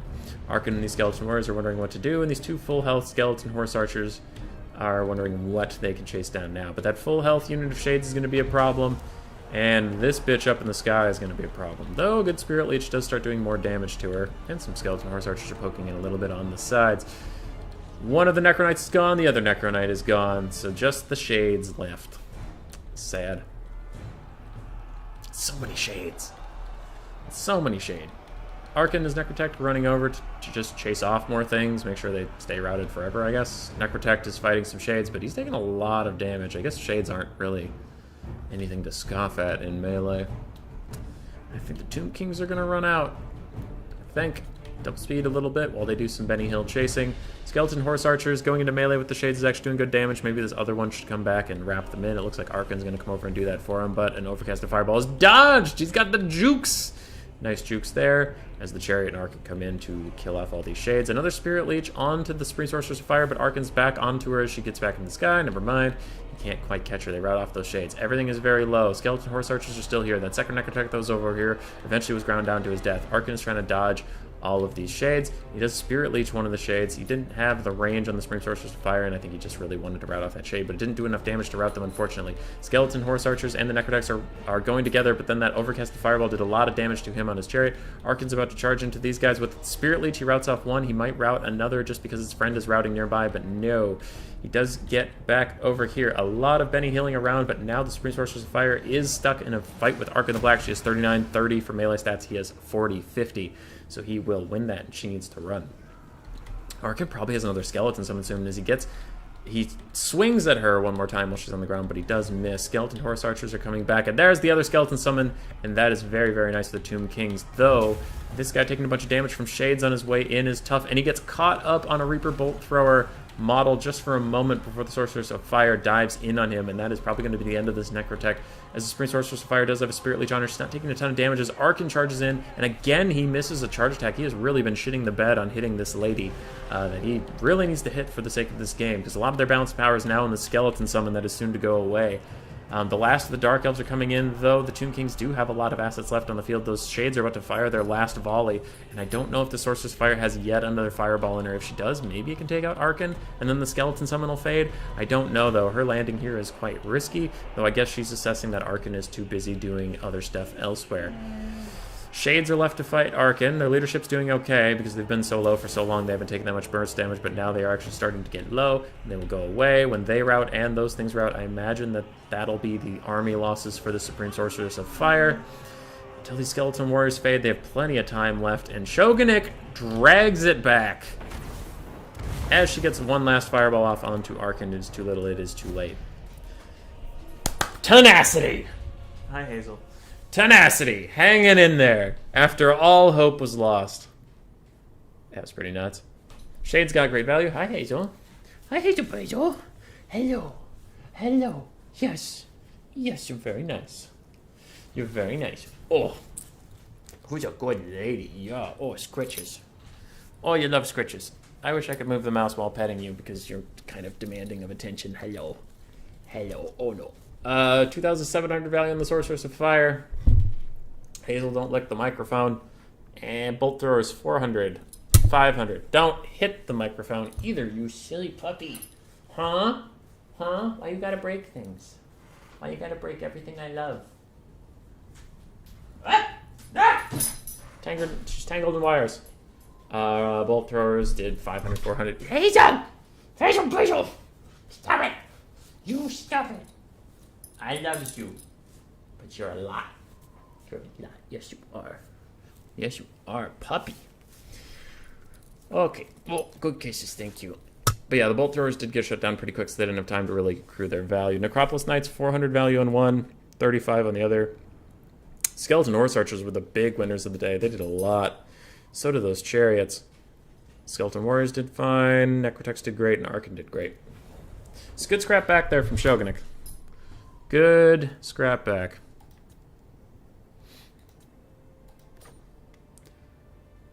What are the odds we get a quick battle later to stream snipe? If I don't get a bingo, then I'm going to have to get a bingo through quick battles. So I don't know. We will see. War Wagons, Grail Guardians, Tomb Kings on a desert map. Nope, not that. I don't see. Wait, no heroes or SEM? The Dark Elf army did that. They had a Supreme Sorceress, but then no other heroes, and she was on a Pegasus. She wasn't on an SEM. So good job, Dark Elves. We'll go back to purple just for you. Dark Elves are getting us a lot of things today. So we need Queek to win a game to end the stream, or a bunch of other stuff. Okay. I'm going to do the Wood Elves no ranged from FNG, because I know he'll be pissed if I don't do that one. So we got FNG with no ranged. Against Skaven. Dreadlord and Harpies versus Skaven. I don't believe in it. Oh, hi, Hazel. I'm sorry I elbowed you in the face. I didn't know you were down there. Okay, I switched back to the game. Yes, I did. How's chat doing? Also, when I lose, it's often just a complete crush. Restore has 2 charges. It does. It does have limited charges. So, for FNG's all-melee Wood Elf build, we have Blade Riders with Spears, Dryads, Treekin, Dryads, 2 Ancient Tree Men. We have a Spellweaver of High Magic with Apotheosis and the Fiery Convocation, and more Glade Riders. For the Tomb Kings, we have Skeleton Horsemen, Nekar Horsemen, Skeleton Chariots, Tomb Scorpion. I'm guessing, is that mirrored? That is mostly mirrored except for 2 Chariots and Nekar Horsemen instead of a Tomb Scorpion. We have 2 Shopti Great Bows, King the Hex, Scorpion Legion, and Arkan the Black on foot, mixed in with more Skeleton Warriors and some Carrion in the Sky. Okay, alright. Those Great Bows are going to have to carry if they're going to kill all of this thick wood. Dryads and Treekin plow into the front line. They should crump Skeletons okay, but not as quickly as you would like. Fiery Convocation does actually take out 2 units, which are a very nice cast. And now Chariots are trying to get involved. But these Chariots don't have armor piercing, so they're actually going to have a very tough time against Treekin. But the Ushabti Great Bow support is more than enough to keep them in it. Glade Guard, Glade Riders are running all over. And meanwhile, Treekin somehow got all the way back here, but an Ushabti summon is going to block them up for a little bit before they get back onto the Great Bows. Another Fiery Convocation takes out the entire King the Hex Scorpion Legion. And the front line for the Tomb Kings is already gone, and those Chariots in the back are having a very bad time. Too many Treekin, too many Ancient Tree Men beating them up. They're probably going to die soon, actually. Arkan's doing fine, and both these Ushabti Great Bows are still very healthy, and they are doing okay on ammo. They have about half left, and they are trying to carry this game. Balance power is about even as the Tree Blob ascends, moves forward. Some Glade Riders block up the Ushabti Great Bows for a little bit. They start to kite back, but the Dryads are very fast and keep up with them before some Tomb King's Cav do peel them off. Ushabti Great Bows start to turn and burn, and when they are firing, they do great damage to those Treekin, but doesn't last that long before more Glade Riders and more Wood Elves are on top of them. The Wood Elf horde is just unstoppable.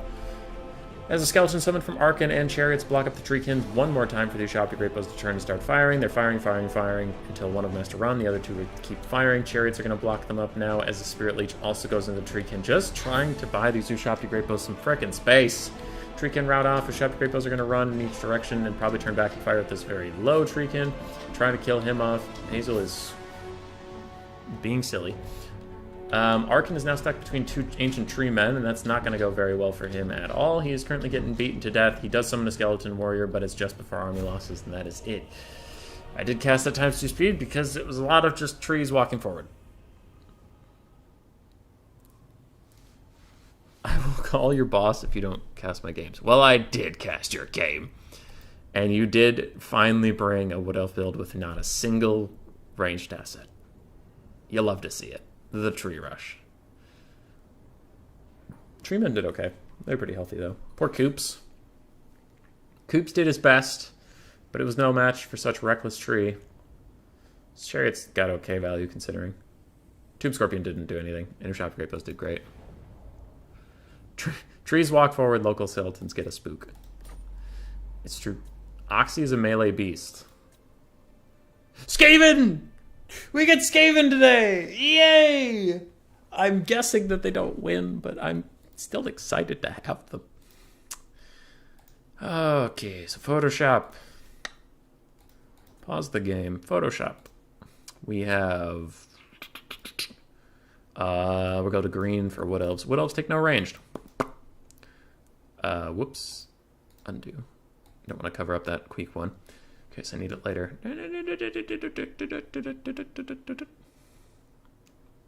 That's about it.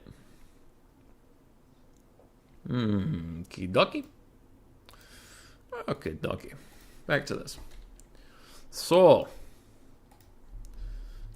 this is the faction I want. Dryads, trees, add some small animals. No stupid pointy shooters. So we have Skaven for the first time today. It's been a long stream with no Skaven. How long are we going? Plus the other one, we're at about 2 hours. So Poison Globes, 2 of them. We have 2 Rattling Guns, the Natty Boobos, Giselles, and we have a Warp Lightning Cannon. We have triple Rat Ogre, some Planets, Spears, and Skaven Slaves. We have Lord Skrulk on the ground with just Vermintide, and then Lyra Bubonicus and his Rod of Corruption. We have a Chieftain on foot, and a Warlock Engineer with Howling Warp Gale and his Mortis Engine. Okay, I have a lot of thoughts on this build. Not a lot of them are going to be positive. I don't like this build. I do not like it at all. No, no.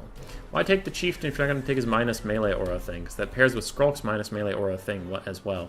Which, oh no. He didn't take Skrulk's minus melee aura? Now I'm pissed. Now I'm upset. This Skaven build gets a 0 out of 10. I'm angry. No minus melee auras. What are you, just waiting to get your ass kicked? Oxyottl's in here sniping, so on the Lizardman side we do have 2 Chameleon Stalkers and a Chameleon Skink. Yep. Is it on the other flank? 2 Chameleon Stalkers and a Chameleon Skink. Alright, nice symmetry. We have a bunch of Skinks, Jab Skinks, Red-Crested Skinks. We do have 1 Arc of Sotek, a Skink Priest of Beast with the Manticore summon. We do have another Arc of Sotek that is getting a little forgotten for the moment, and more Red-Crested Skinks. This is by far the most effective way to fight Skaven with Lizardmen. Just spam as many Skinks as you can. They hate it. This is how you do it. So it's a very competitive, very strong Lizardman build. Rattling Guns are teeing off in the Skink Cohorts with Javelins, but they just don't do a lot of damage to Skinks. They're too low to the ground. They miss a lot of things, but Poison Globes will do plenty. Howling Warp Gale in from the Warlock Engineer is going to be good. These Rattling Guns should soon get attack orders on the Manticore. They're moving a little closer because they want to be as close as possible while firing at it. So they don't do a lot. You're not even going to shoot it! I mean, I guess it's a summon, but still, now the Red-Crested Skink Unbreakable Boys are on top of the Rattling Guns are going to shut them down. These other Rattling Guns are just firing at Skinks. Not doing a ton of damage, but the Warp Lightning Cannons are doing alright versus the Arc of Sotek, though it does friendly fire their own Rat Ogres and immediately get them to rout. So if we didn't check the friendly fire box, which we already have, that would be another check in that. Chameleon Stalkers and Chameleon Skinks on the backside are getting a little caught up. That is unfortunate for the Lizardmen. Slightly inefficient use there of their assets. And now some Chameleon Stalkers are moving in to shut down the Poison Globes. So a lot of the Skaven assets are having a bad time. Yeah, only the Warlock Giselles are still uncontested. I guess the Warp Lightning Cannon's still firing, even though it does have the Unbreakable Skink still on top of it. Arc of Sotek moving up with some Javelin Skinks is fine. Rattling Gunners have managed to rally for just a brief moment before Skink Cohorts are going to shut them down yet again. Now, how many Red-Crested Skinks do we even have here? 7 left. More Skinks moving up, harassing these things. These Chameleon Stalkers might want to pull away from these Clan Rats with Spears. They're kind of bad melee combatants, so they don't really want to sit here for too long. Skrulk uses a Clan Rat summon to try and stop some of these Skink cohorts from running past him, but they just sprint right past him. They don't care at all. He does keep getting poked by Oxyotl a little bit. He's not taking too much damage from it as a foot character. Oxyotl is kind of bad at hitting foot characters. And the Warp Lightning Cannons have moved back, cannons and all, and now they're trying to fire back here. The Skaven are getting a little bit of a second wind where they were losing everything very quickly at the start. They've now sort of rallied and hung on for just a little bit. Second Manticore comes in. That could be a big problem if it manages to chase all these things off the edge of the map, because the edge of the map is getting pretty close. Getting pretty close. Clan Rats with shields are getting kited by Chameleon Skinks, but that's fine as long as they keep those Chameleon Skinks away from their Rat Ogres and Lord and such. Chameleon Stalkers are routing off a bunch of things. Just as I say nice things about the Skaven, they are currently in a bad situation as most of the range assets are running or routing, and there is another Manticore. Now it does get rooted in the air, which is good. The Skaven are pretty much already just down to their hero core. Rat Ogre's charging in from rallying, though. Gonna hold off Chameleon Stalkers while these little gun teams do reposition. That is very good. Manticore's unnetted. It now has to get aggressive. I would probably just send it after the gun teams. It is tempting to send it after Skrulk and the Chieftain, and it will do good damage there if it lands them. But also, you gotta shut down these gun teams. And you have some Bastildons. You have tons of chaff. I think the Manticore can afford to go over there. Regardless, Rattling guns are back online and firing. They're all shooting. They start to get some good hits. For a while, they were shooting over the Bastildon, which is not good. Is not good. Is 2 Poison Wind Globes enough? Seems like you want more than 2 versus Skinks. Depends on how much stuff you have to defend them. If you have 4 and nothing to defend them, you might as well bring 2 and actually defend them right. Unbreakable Skinks is a Lizard domain with 0 DLC. That makes no sense. Yeah, Unbreakable Skinks are nuts, though. Like, they're just so annoying, and they're always around. This Orc of Sotek is getting a little caught up by Skrulk. He's currently sitting in a Rod of Corruption, which not much you can do about that, but it is going to try to fight its way out, and Oxyotl is poking into them. Other Orc of Sotek's doing fine, and this is a dangerous place for the Skaven to be. They're so close to the edge of the map. Some stuff is getting really, really, really close to routing, but it is hanging on. Natty Bubo's team is actually quite healthy in the leadership departments. They're doing just fine. Oxyotl's trying to help out his various Chameleon Stalkers and Chameleon Skinks all over the map.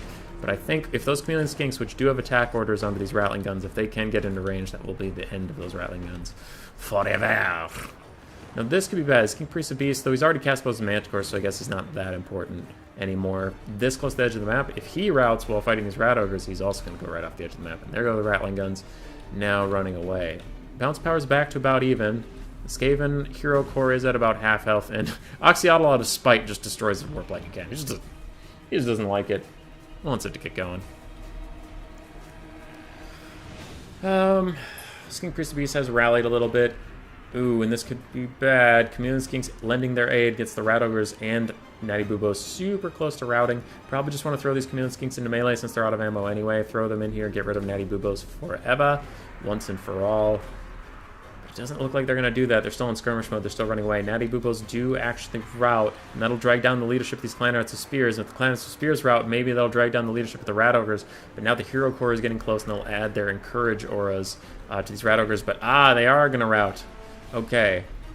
The which direction? Because if they route inward, that is bad for the Lizardmen. Natty Bubos are off the map.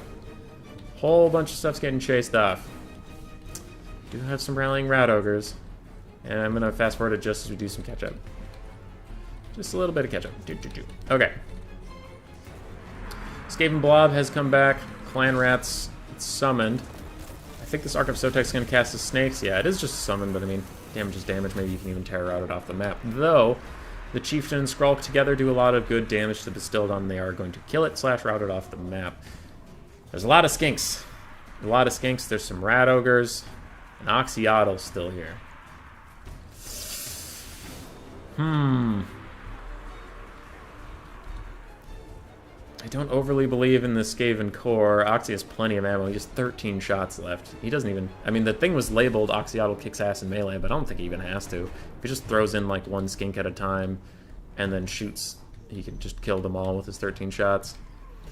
Skink Priest of Heavens thinks about fighting, but then is immediately going to run away. Oxyotl kind of misses a shot, so I'm going to go with Pew Pew. Skrulk has another Rod of Corruption cast he uses. Kills off a lot of things. Rat Ogres are flanking Oxy now. And with that big route right next to the edge of the map, I think those Skinks should have gone in one at a time, because unfortunately so many of them got caught in that blob that they all got hit by the Rod of Corruption and were killed. Now the Skaven have a good chance in this game. Rat Ogres are attacking Oxy. If they get attacked by these Chameleon Stalkers as well, though, they might break.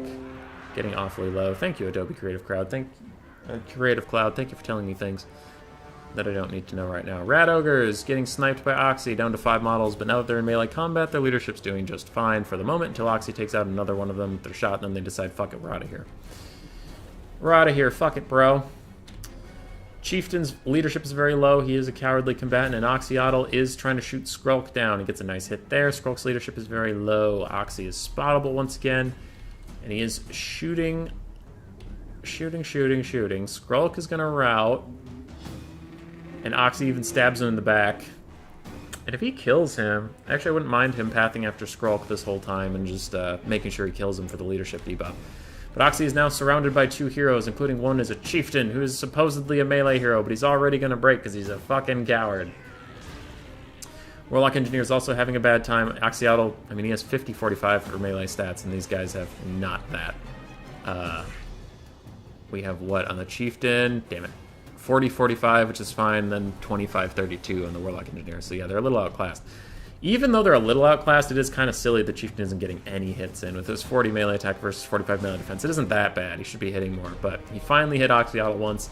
Oxyotl is probably going to kill both of them, and Skrulk did not rally, and with him off the map, bounce power will go quite against the Skaven, and they will be murdered. Refuse to die is very strong. Yes, it is. Oxyotl got 2,200 damage value. Skink Priest didn't, because he summoned 2 Manticores. You don't get to see their damage value. Red Crested Skinks did 700, but they were annoying, and they routed a lot of stuff. Arcs of Sotek didn't do as well. I mean, clearing out Skaven Shaft doesn't get you a lot of value, I guess. But you gotta do it. And they're also there in case of, like, Stormvermin with Halberds or something. Council Guard. It's a insurance policy. Skrulk got 840 value, Chieftain got 1,000, Warlock Engineer got about 400. Globe's got about 1,000 and then 650, that's pretty fine. Rattling Guns really didn't get anything, 350 and 100. 700 for the Warlock Jezzail. The Warp Lightning Cannon only got 600 too. Tough shit. Well, we knew how this ends. That's fair. Oxy is a melee beast. Let's go with a lot of Shogunnic replays. All right, we'll do the last non-Shogunnic replay. Enigmas versus Sulfur-Crested Cockatoo. Okay, that's a name. Photoshop, do we get anything? Quick wins, nope. Dual Meal Shape for themselves, nope. Queen Bus, Aranessa, Green Skirmish, okay. Nope. Nope.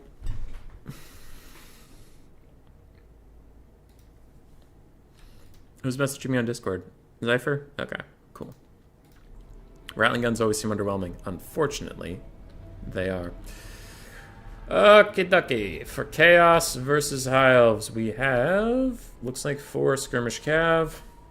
All of them are Horsemen. Ooh, are you Horsemasters? No.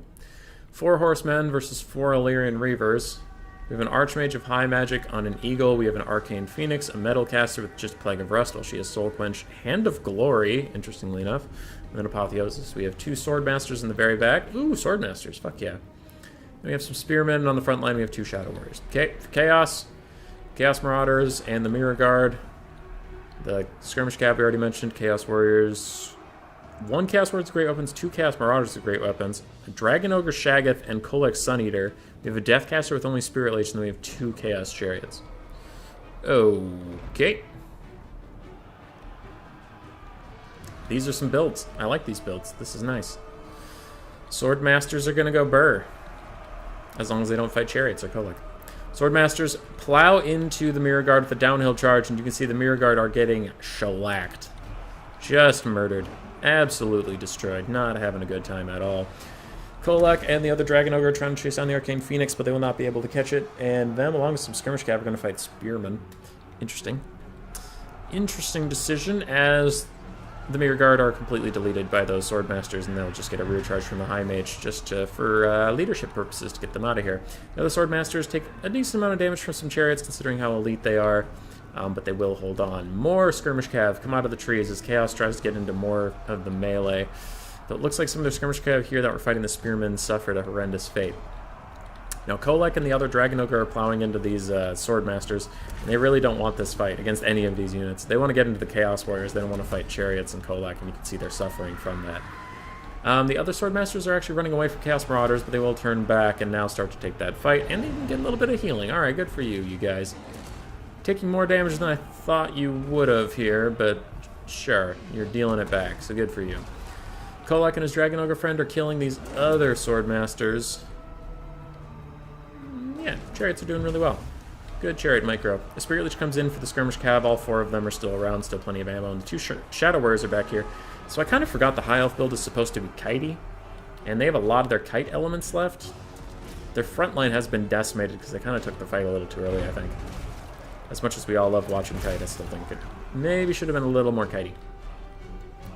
Swordmaster's doing their best to fight in this blob, but they're getting not a lot going their way. Other Swordmasters fighting in the pits are doing a little bit better, but also very low. We're getting through the skirmish phase, so let's just fast forward really quickly, really quick. You don't even notice it. You don't even notice that's going fast forward right now. You just don't even know. The Swordmaster plus the High Eagle were able to rout off 1 Chaos Marauder unit, but the Chaos Warriors are sticking around.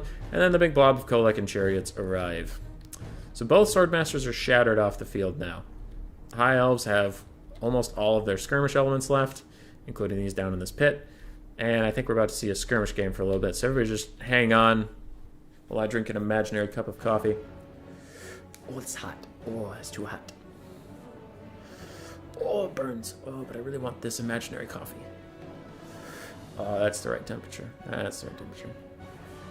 It's perfect for a cold day. Ah, it's too cold. Fuck.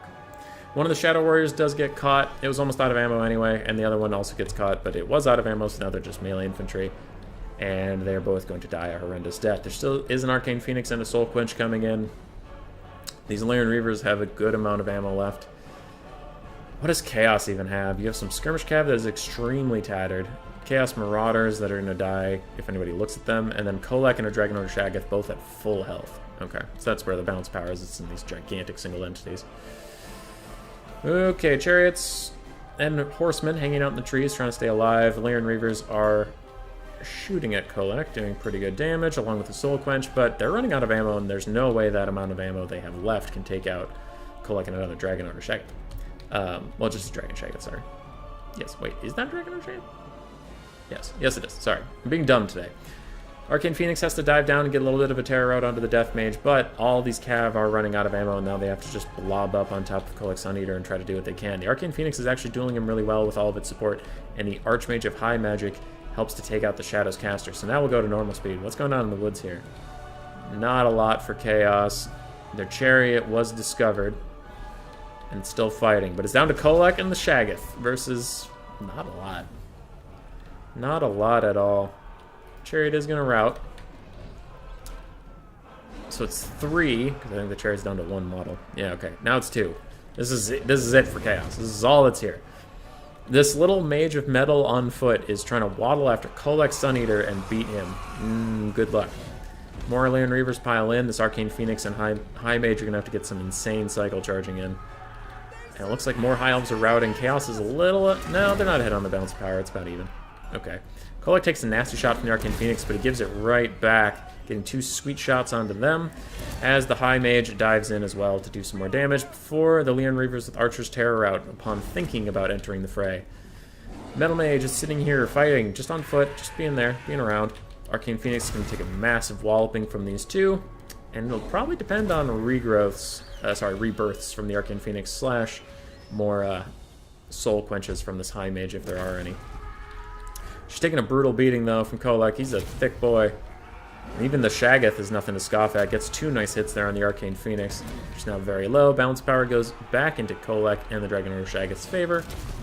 As more cycle charging is coming in from the High Elves. Last of their chaff is starting to shatter away. The Arcane Phoenix does that really derpy Phoenix charge animation where it just, like, falls. It doesn't really charge anything. It just kind of falls. Kolek's getting low. Low on leadership, low on health, low on everything. Arcane Phoenix is going to get slapped a couple times, but does it rebirth? We don't know yet. Hand of Glory giving it more melee attack. It's up to 71. It's just kind of staying in the fight at this point. I think that the High Elf player is just betting on it rebirthing. There's no point in cycle charging it anymore unless it's going to break, but it is going to break. Ooh, and with her leaving, they're low on the balance of power, and the Arcane Phoenix is going to rout, and that it'll be army losses. Kolek and the Dragon Ogre Shaggoth actually carrying the game.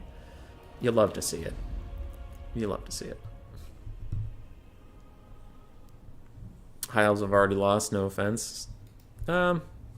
Nah, I suppose.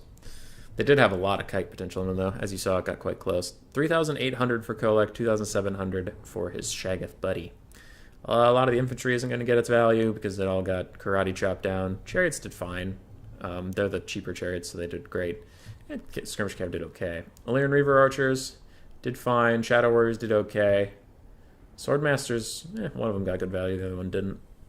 And both the Phoenixes did not quite have the punch takedown. Double biggins. Alright, we're on to another Shogunnic replay. Shogunnic versus Genghis Khan. I'm just going to check on the other screen if we got anything.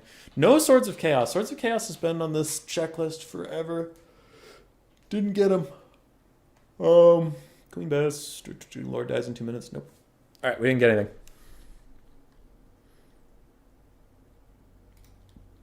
Okay. Phoenixes feel like crap because their animations are the same as the Eagle. Yeah, that's fair. So, we have Greenskins versus Dark Elves. Dark Elves have Repeater Crossbows and Dark Riders. Repeater Crossbows on the other side. Coldland Knights in the very far back. Sisters of Singing Doom. It looks like we have double Dark Shard, double Canadian Assassin, Marathi in the sky, and a bunch of Bleak Swords and Dread Spears to defend all this nonsense. Got it. For the Greenskins, we have Skirmish Cav. Looks like 2 Spider Riders on that side and none on the other side. So only 2 Skirmish Cav. Alright. Alright, I accept. Orc Arabies, the Rusty Arrows, and more Orc Araboys on that side. We have a Goblin front line backed up by some Black Orcs. Looks like 2, maybe 3? 2, maybe 3. Some Orc Boys over here. Just 2. We do have Stone Trolls. We have River Troll Hag, Goblin Great Shaman with Vindictive Glare and Itchy Nuisance, and then a Goblin Big Boss with Dayneeds Stabbing. Lord Dies in 2 minutes has been there since cast 1. I still don't think that's true. What up, Cressy? What up? It was close. It was close. I still don't think in that Dark Elf game that Loopy sent the Lord died in 2 minutes. Nice little Vindictive Glare cast there at Marathi, but she does have Missile and Magic Resist, so usually doesn't do that much damage to her. Skirmish Cav on the far side has been trading with Repeater Crossbows and Dark Riders. It's about even on both sides, which is not favoring the Dark Elves then, because those units are more expensive. A Doombolt does very little damage to the Goblin Great Shaman. Greenskins are kind of okay with the slow advance. They do have missile spells. They do have Spirit Leech they can be casting on various things. And this little Cav fight over here seems to be going well-ish for them. Now, the Skirmish Cav is going to get rammed by Dark Riders, but there's Orc Boys nearby. And if they can catch these Dark Riders just a little bit, which they are, that is definitely going to turn to a positive damage trade for the Greenskins. Marathi takes another Vindictive Glare from the Goblin Great Shaman, and now it's starting to show on her a little bit, though. I mean, she has Soul Stealer, so she can just heal it up, most likely. Though I don't know, on the other note, I don't know what they would be casting at, because the Assassins on foot are terrible targets.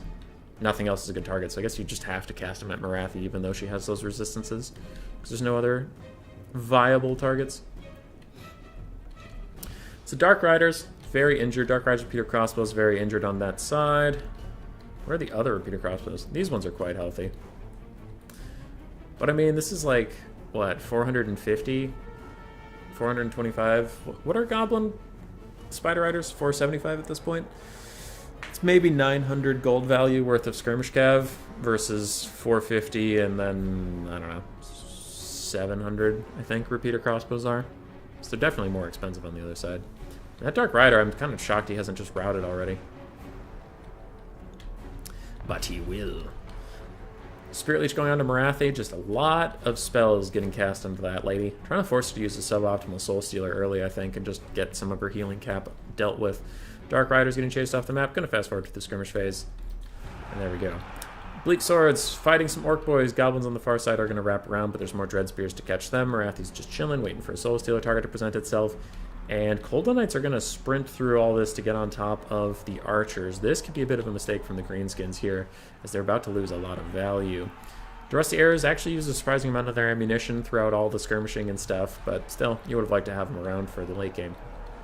Coldland Knights are taking a lot more damage than I would have thought for fighting archers and getting shot by one other archer while they have 90 armor and a bronze shield, but they're not enjoying that trade whatsoever, and that could actually end up being okay for the Greenskins.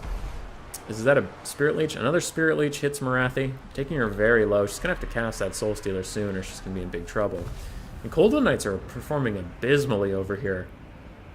They're trading about even in health with the Rusty Arrows while getting shot by some other sources. Like, I understand that, but when heavy cav gets onto archers, you think they should just crump them and get it over with. So a little unfortunate there from the Dark Elf player, and it looks like Marathi's going to have to cast a pretty bad Soul Stealer just to keep herself alive, which is very unfortunate for her. Golden Knights are now surrounded on all sides, and they're trying to bust out of here, but their mass isn't very good, so they're actually going to get dragged down by these Orc boys, especially with Wa active. They will not last very long here whatsoever. Marathi's still staying alive, and it looks like the double Canaan Assassins just wrecked a Black Orc unit, which is a good trade up for them. But the Greenskins have been kind of running the map so far. Stone Trolls over here are beating up on Bleak Swords, and their Goblin friends have even pushed through to get onto these Dark Shards. That's quite good, and now we'll get to see the Sisters Singing Doom in action. They're about to fight Black Orcs. They don't have armor piercing, so this will be a fine trade for them, but maybe they could have gone elsewhere. Yeah, you can see they're taking a wallop in themselves. And they cause terror, but Black Orcs are one of the few things on this map that are ITP, so they actually can't get routed off like that. Peter Crossbow's firing in, just trying to make the Cold One Knight's death worth it. Cold One Knights make me so sad, dude. I want them to be good, but they struggle. Ooh, double Canaan Assassin is gooning out the Goblin Great Shaman, though. And he is going to start to run away. Canaan Assassins have some Ninja Stars they can throw after him, and they will as they run away from the Stone Trolls and the River Troll Hag, though they don't really want any piece of that action. Goblins are back onto the second Dark Shard unit, really keeping them at bay. And Repeater Crossbows across the map are running out of ammo. So that could be bad. Goblin Great Shaman gets another Soul Stealer cast onto him, so Morathi can heal herself up and just do a little bit of poke damage to that big Greenskin Lord. Orc Aura Boys, though, are teeing off into these Canaan Assassins who have ridiculously low health pools, so if any of those arrows land, they actually do pretty good poke damage. The Rusty Arrows are going to finish routing off the Colton Knights. I wouldn't be surprised if they shattered or just ran straight off the map forever and ever, never to be seen again. Morathi's heal cap is within sight, and the Sisters of the Singing Doom have beaten the Black Orcs, though at what cost? Canaan Assassin throws a Web of Shadows down on the Stone Trolls and the River Troll Hag, and that's pretty good for him. Other one, I think he's used his Web of Shadows. Otherwise, I don't know how those Black Orcs died. Crown of Command keeps the Goblin Great Shaman in the fight for a little bit as Morathi lands on top of him.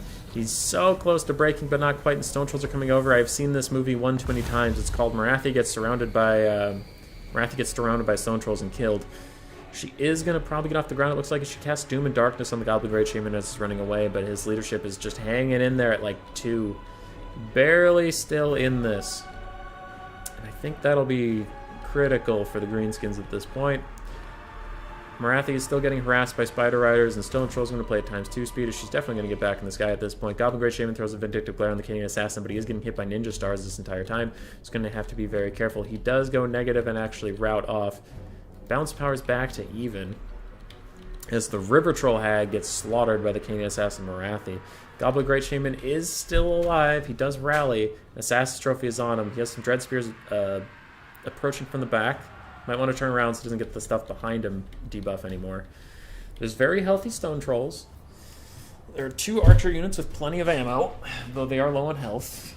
And there's Spider Riders nearby to support. Okay? How are we doing across the map otherwise? Everything's beat up, but it looks like the Dark Elves have slightly more health in the peripheries. There's a Goblin Big Boss that's technically back. The Rusty Arrows are fighting Morathi.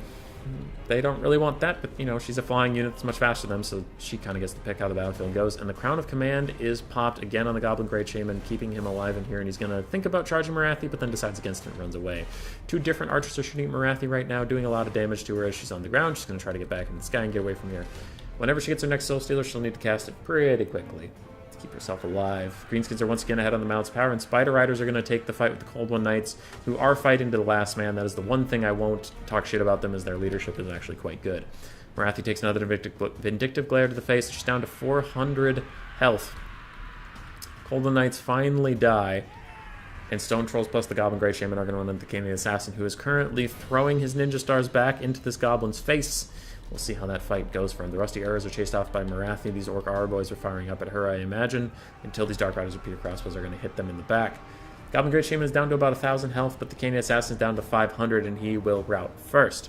Stone Trolls are still regenning next to the Goblin Great Shaman, and it's down to Morathi, 1/2 health Dread Spear, some Dark Shards, and another Assassin. Okay, so she still has another Assassin. Unless she gets a Soul Stealer off, though, I think this is going to be GG. And with her healing cap that low, that means she's already cast like 3 or 4 Soul Stealers. And she used a Doom and Darkness, so I think her mana is extremely limited at the moment. Yeah. She's going to get a rear attack on this Goblin Big boss, but then she decides against it. Now she commits in. She is going to rout him off and actually kill him straight up. Oof. Those stone trolls are going to be a big problem, though. Fast forward as the Goblin Great Shaman and stone trolls are going to run around wherever they please, rout off some stuff, rout off some stuff. Ooh, another soul seal from Morathi. That is big to heal her up. You can see the balance of power slamming back towards the middle as Morathi heals up. She's a big part of this. Dark Riders with Peter Crossbows are fully out of ammo. Now there's a chaff unit that can charge things. Morathi is going to land onto Stone Trolls with the Dark Riders fighting as well. No, she isn't landing. She just got behind them. She didn't land quite yet. Now she's landed with her Canian Assassin friend, and they're trying to rout them off. The Goblin Great Shaman is trying to keep his distance so he doesn't rout, but Morathi sees him, and she's actually going to dive his ass right now. But Crown of Command is popped, making him unbreakable as she lands and misses the landing attack because she's on a Pegasus, and Pegasus mounts are one of the jankiest things to fight with. She does get a nice hit onto the Goblin Great Shaman. He gets kind of a decent hit under her. It's hard to tell. They're both hitting each other plenty, but he's unbreakable at the moment. And he is going to rout off Morathi. As the Crown of Command wears off, he'll probably break too. But yes, he won. Good Crowns of Command that game. Good job. Keeping your Goblin Great Shaman in it. They're too cheap is the answer. You're too cheap. 3,300 on the Goblin Great Shaman. Actually managed to pay for himself. That's nice. Black Orcs, mixed value, but not quite paying for themselves. Orc Arboys, one got shut down. One did great. The Rusty Arrows did great. Stone Trolls did awesome. Morathi, 1,700 value is pretty good. Both Canian Assassins got excellent value. Singing Doom did well. Peter Crossbows did fine. Dark Shards did mixed. Greenskins versus Dark Elves hold for the crown. Alright. Dark Elves versus VP when Morathi falls. Coast versus Dark Elves. Don't get to see that a lot. I will check on the bingo thing, but I don't think we got anything for that. We did not. Oh, yes, we're finally getting one. Okay, here we go. So this replay has one for us. I know it does ahead of time. For the Dark Elves, we have triple Reaper Bolt Thrower. On the far side, we have triple Dark Riders, all with shields. Do we have another one over here? Nope. Dread Spears across the front line, triple Harpies, Sisters of Singing Doom, Witch Elves in the back, and Morathi. Shogunik, this is your army, so I'm going to ask you, why do you have the Witch Elves versus Undead factions? I'm curious about that. Do they do magic damage? Because they would wreck Sirens if they do magic damage. No, they don't. Okay, then I still don't know why. On the other side, we have Shade Wraith Gunners. We have 5 Sirens. It looks like a couple deckhand mobs. We have Queen Motherfucking Bess, Celostra Deerfawn on foot, 1 Carronade aside from that, and double foot Gunnery White. Very interesting Vampire Coast build. And between Queen Bess and some other stuff, it looks like maybe a cannon. 1 Reaper Bolt Thrower crew is already entirely shut down. Shade Wraith Gunners are teeing off into Morathi, who's not enjoying that one bit. And yeah. Okay. Queen Bess killing some more Reaper Bolt Thrower crews. It looks like a Doom Bolt came in onto Queen Bess, and these Bolt Throwers are hitting the model itself of Queen Bess. That is going to be a problem. I imagine it can only take like 2 or 3 more arrows before it fully dies. Morathi tries to get a Soul Stealer onto these Sirens and the Shade Wraith Gunners. She's not quite able to do it, instead just opting for 1 instead of the perfect one. But Queen Bess does officially die. Bolt Throwers then switch their fire onto the Carronades. Though, I mean, they're very beat up from all this harassment. One of them is routed, the other one had routed previously. There's 2 models left, 3 models left. They should be able to beat this cannon, but it might not be worth it. I mean, look at Morathi's health, Jesus Christ. Our Witch Elves are 1k, 1k worth of Scab's Graith. Well, they go through the chaff very fast if you want to go through a front line. I see. I see. If they did magic damage, it would make a little more sense to me. To bring them in this matchup. Now the Coast, realizing that their 1 Carronade cannot beat 2 Bolt Throwers, and with the 3rd one rallying, they are going to advance, which is very good. And I think the Coast is in a very, very nice spot for this game already. I do think the Dark Elves are in quite a bit of trouble. Not a lot of magic damage to deal with these Sirens, and Morathi's so low, dude. So low, and the Harpies don't have any gun bats to go after, so I think this is troubling, to say the least. Harpies are going to fly over the Shade Wraith Gunners, but the Shade Wraith Gunners do have a discourage aura, not aura, but discouraged effect on their shots. So if you didn't know that, that's why anything they touch gets really close to routing right away. Rotting Promethean summoned by Isabella. Salastra. It's going to be quite effective, but a double Soul Stealer. And there are the Slaanesha's Harvesters. I didn't see them, but they were hidden somewhere. Slaanesha's Harvesters sprinted, and they're going to have to carry this entire game on their back as they have a bound Soul Stealer that they can use. Fog of the Damned from Salastra tries to keep her dudes in it, but it's going to be too little. It's going to be too late. I think these Sirens are already mega fucked. She uses her Damn Knight's Errant Summon to run after something. I don't know what, but Morathi's charging into them. Oh no, Morathi, oh no! She is immediately going to run out of there. That is a good choice to get her out of there if she can actually escape. But a Doom Bolt on Salastra. She is ethereal. That will do a lot of damage if it hits, which she's not moving, so it will. Look at that. That's like half of her health value. Very nice. Dark Riders have run all the way across to shut down the cannon crews and clean up what's left of Queen Bess, but now they have to get onto these Shade Wraith Gunners that are doing a lot of annoying damage. Gunnery White, one is locked up in a Harpy, the other one's doing just fine. Morathi's trying to stay away from those Gunnery Whites as much as she can. Slaanesha's Harvesters are cleaning up Sirens. It looks like they already killed 2. I wouldn't hate for Slaanesha's Harvesters to come over here, and if Morathi has a Soul Stealer plus their bound Soul Stealer, double Soul Stealer this area, that would be nuts! Unless they already used it over there, then just Morathi's is fine. Morathi does get one off. She's going to start healing up a little bit, but she is getting shot by the Gunnery White. She needs to run. Run away. Vampire Coast still ahead on the balance of power. I do agree that with the Slaanesha's Harvesters, this does make it much easier for them to potentially win the game. The Rotting Promethean summon and the Damn Knight's Errant Summon, wherever it is, will be going away soon, and that'll really help the balance of power for the Dark Elves. Slaanesha's Harvesters need to get engaged very soon. Another Soul Stealer coming out from I don't know who. I think it was Slaanesha's Harvesters, judging by how quickly it casts. Morathi dives down into Salastra, trying to get a little bit of damage in, but I also just think get out of the sky so the Gunnery Whites can't see her as well. Dark Riders are fighting Queen Bess's crew. I don't know if the Dark Elf player knows that Queen Bess has already been destroyed, so they don't need to shoot with their bolt throwers anymore, but there's a lot of shit going on. Morathi's still fighting Salastra. Another Siren unit has been dying very badly from the Slaanesha's Harvesters, but there's a Fog of the Damned going down, lowering everybody's melee attack stats in this blob, and Morathi needs to get out of here. Those double Gunnery Whites are really going to be carrying this game so far, it looks like. Siren's getting ground down everywhere, Chaff getting ground down everywhere, and Morathi is terror routing, it looked like. Dark Riders finally shutting down these Shade Wraith Gunners once and for all, taking them out. It looks like they've been cycle charging around with some Chaff nearby, stopping them, but finally the Chaff is out of position. Morathi rallies with 66 HP, and she is shot out of the sky by the Gunnery White. That's going to be crushing for the Dark Elves. A lot of their units will start routing because of that. That is very bad, but the Dark Elves are still ahead on the balance of power just because of how well everything's doing. The Slaanesha's Harvesters have got to be getting crazy value this game. Like, just gotta be. Salastra's still alive. That is no good. Song of Enthrallment, keeping the Dread Spears and Sister Sing of Doom from really cutting her down. Slaanesha's Harvesters are whooping on some Sirens, and I think that they're going to kill those Sirens, then charge into this blob. Take out these Sirens, most likely. Or maybe they'll go help these Dark Riders with that Gunnery White who's out of position. Maybe. Nah, they're going to swoop over and kill some Sirens. Good focus on them. Keep their magic damage where it matters. More Sirens are going down. I wouldn't hate if they also killed Celestra Dirafan.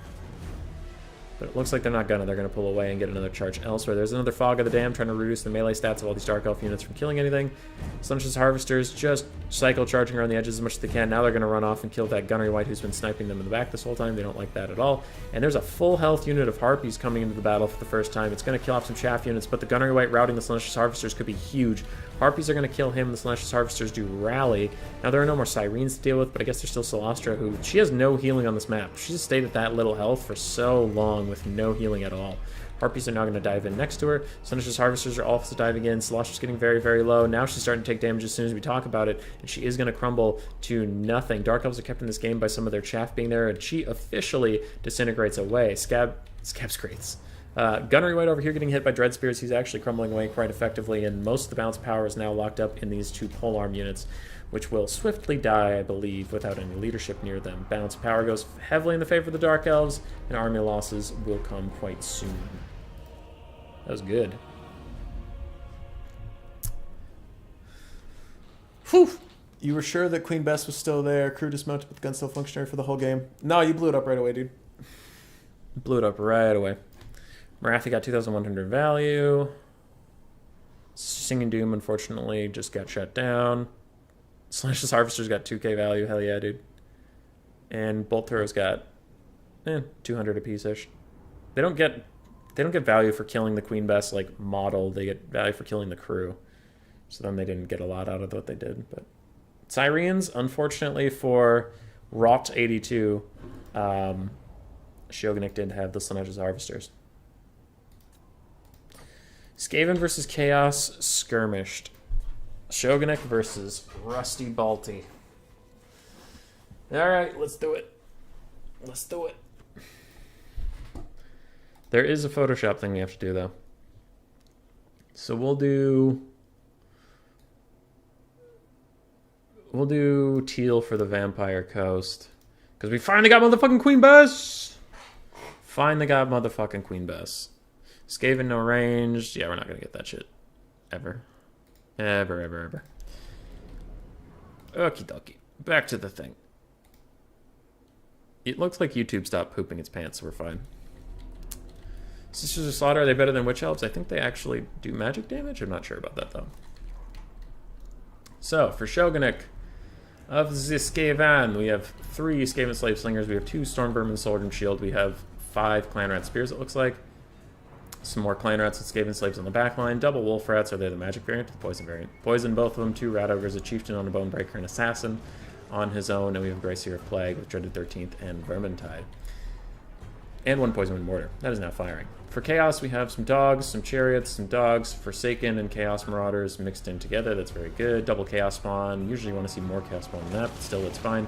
1 Feral Manticore and another Manticore attached to a Firecaster who has Fireball and Burning Head.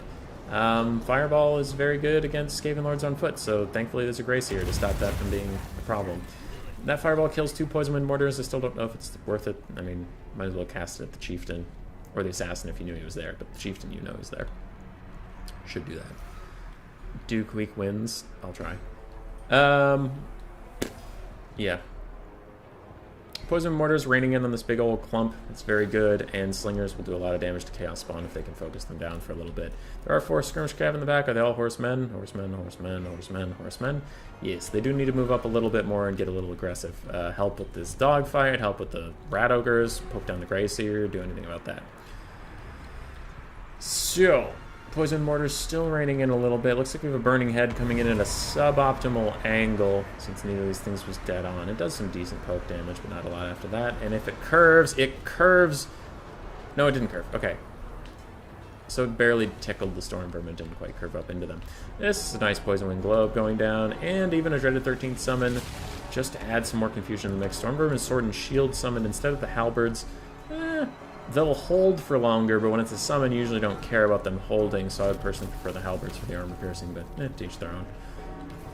I guess. Rat Ogre's over here fighting a Manticore. Gracier's trying to path around it and get away from these Forsaken. And that's going okay. That looked very weird for a moment, but okay. I don't know quite what happened there. Another Fireball into the Poison Wind Mortar. Again, I don't know if that's worth the Winds of Magic, since the Poison Wind Mortars are not going to care too much about that, and as long as you have 1 or 2, they do effectively the same amount of damage, so it doesn't matter if you're poking off models from them, as long as they're still here at all. Big Skaven pocket that's still safe. Assassins over here chilling, and the Poison Wind Mortars are trying to retreat to this area of safety. Skaven are ahead on the balance of power at this point. Chariots are rolling through some of their Skaven Slave Slingers and taking them down, but Rat Ogres and Storm Vermin are holding very well. This Gracier needs to get away from these Chaos Spawn, because Chaos Spawn can do a lot of damage to a Gracier, as can the Manticore, so you should probably also pull back towards this little thing of Sync. And some Storm Vermin Sword and Shield, not the summoned ones. The summoned ones are over here. These are real boys. They're way outside their formation, just chasing around Skirmish Cav, being annoying. But quadruple Skirmish Cav, all fighting this Chieftain. He is going to go down very, very quickly, as the Manticore is also beating his ass. Now all 4 of them, no, 3 of them. 3 of them got hit by a Poison Wind Mortar. They take a decent amount of damage for that, and that's going to be a much better Burning Head than the first one. Look at that go. That was a good Burning Head. Chaos Spawn still near the Gracier, doing a lot of damage to him. Chieftain did manage to survive his encounter with a Manticore and Skirmish Cav, but there's still more Skirmish Cav to go. Chariot pushing a Poison Wind Mortar way away from the formation, but now I don't know where the rest of his formation is. It looks like they're still in here somewhere. That flag is only 1 unit, so it's really hard to tell where they are.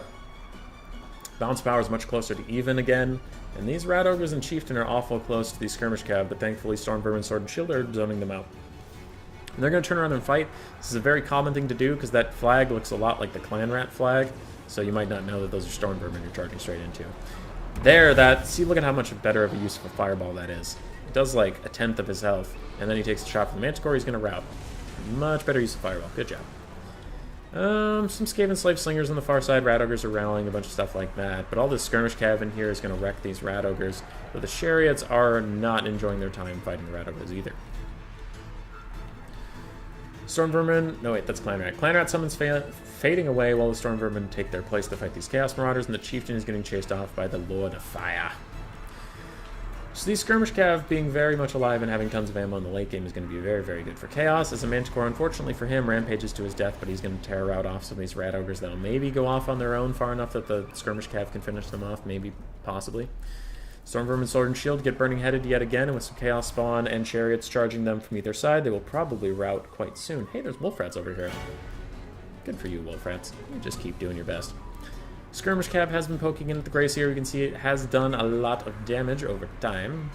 But Skaven Slave Slingers are still here. They're still ready to party. They're chilling. And I don't know what happened to the Poison Wind Mortars. They somehow... One of their models ended up over here. Two of them. So they did get punked by some Chaos Spawn. Chaos. If Chaos is to win this, they have to use their Skirmish Cav really well, which charge into melee with those Wolf Rats. Yes, good. Don't run away from them, just charge them. Their leadership's so shit that they will just immediately rout. Don't be afraid of Wolf Rats, kids. Wolf Rats are good units. I'm not trying to say they're shit units, but the best way to deal with them is just charging them with better numbers, which the Skirmish Cav had.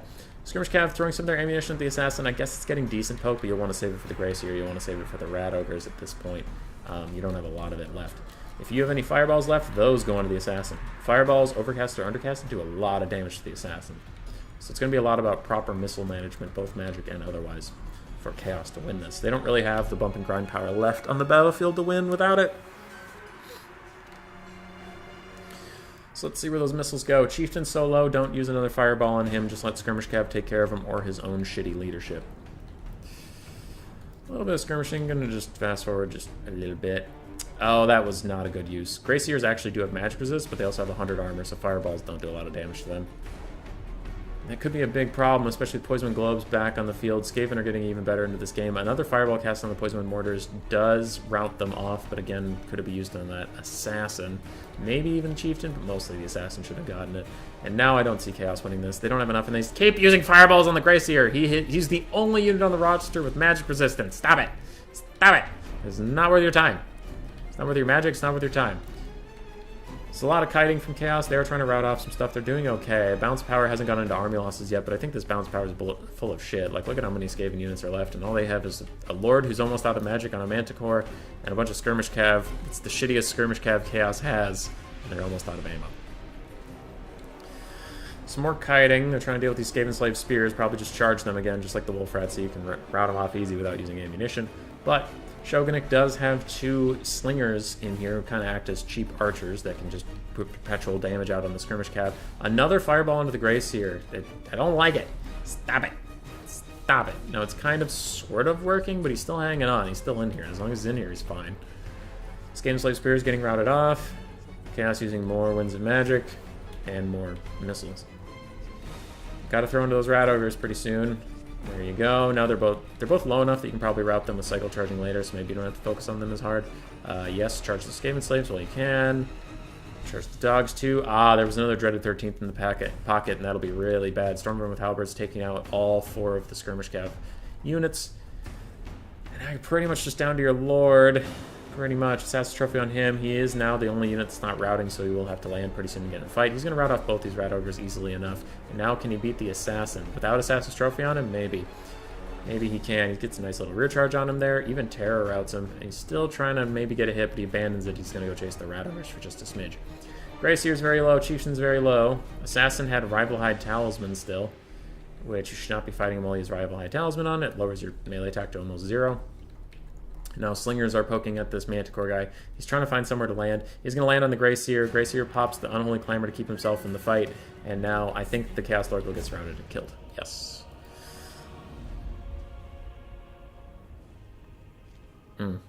Yes.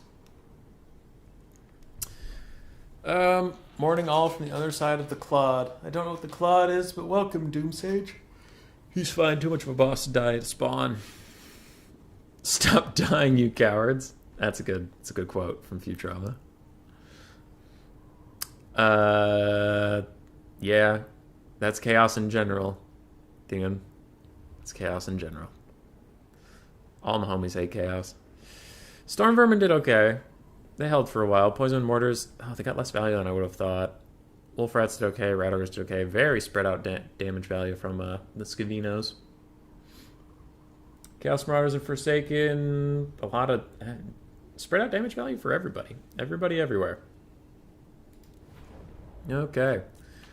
And that was the last replay I had in this moment. Queek wins. Nope. Alright, so we didn't get anything there. And I have a bunch of stuff.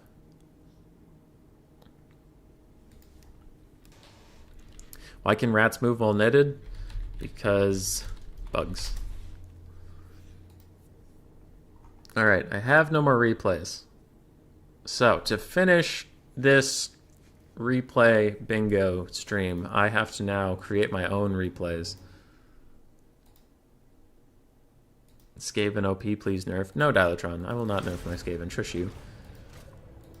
So we have to get our own bingo. Now, the easiest way would be Queek wins. But do we want to do that? Sure. We can try to get Queek wins. Try. Queek wins, Skaven no ranged. I'll do both of those in one.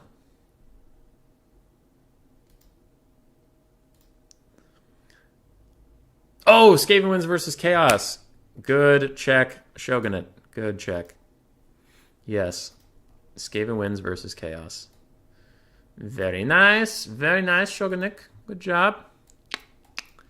You'd love to see it. So I could end this with Queek winning or just Karl Franz play. Which Hazel needs to go outside soon, so I'll do one of those things. Yes. We'll do a quick battle. Yeah, I got it. There was just a delay. Oh, stretch. Oh, feel that stretch. Oh, that's good. What time is it? 3? Okay. I have a meeting with Anticity at 5. So I am not late for that. What's going on?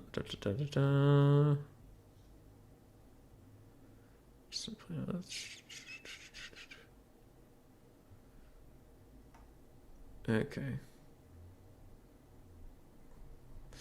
None of this really needs my attention right now. Marble Caesar, 623. Okay. Galbaraz, it's a big map. Unfortunate.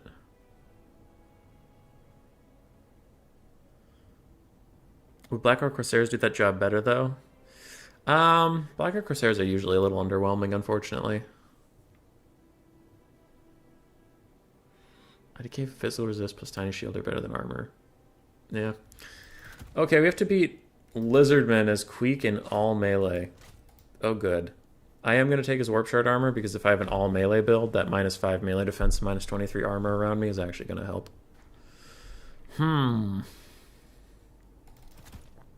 Let's get an Assassin. And then let's get a Warlock Engineer.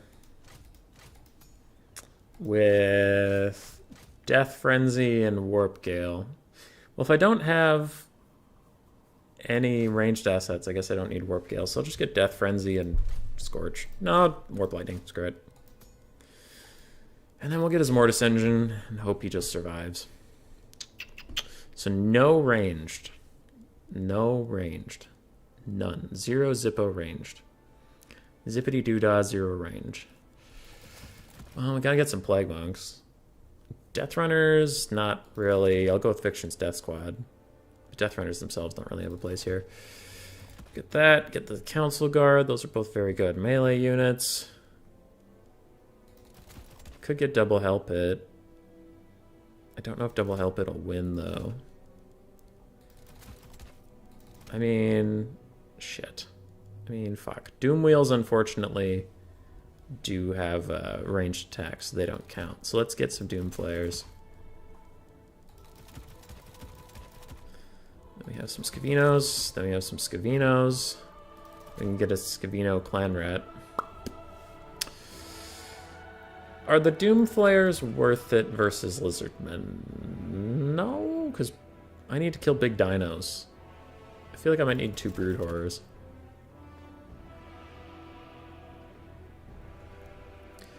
Hank Cyrus, you can't take 4 Plague Priests. Like, even on Quick Battle, you can't do that. And double Hell Pit incoming? Well, I don't want to disappoint, so here we go. Hell Pit. Ixchis Triads. I guess I don't need you if I have Hell Pits and stuff. Plague Monks. You can't have 4 Plague Priests. You lie. Get that. And get that.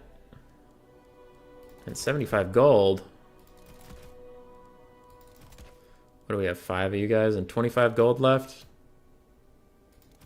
Oh, Plague Bearers. That's not gonna work. I can't take Doom Wheels. That's ranged. That's ranged. We can't take ranged. I wish I could. I wish I could.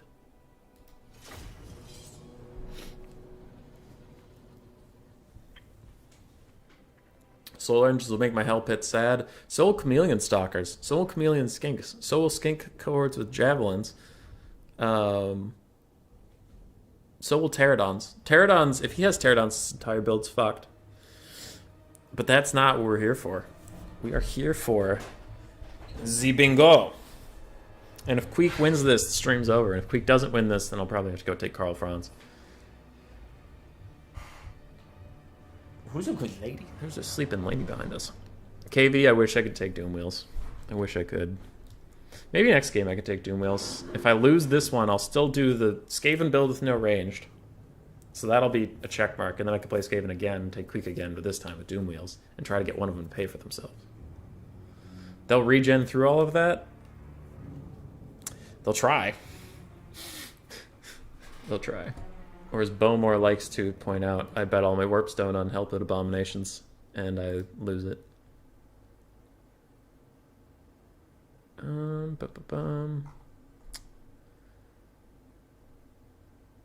Okay.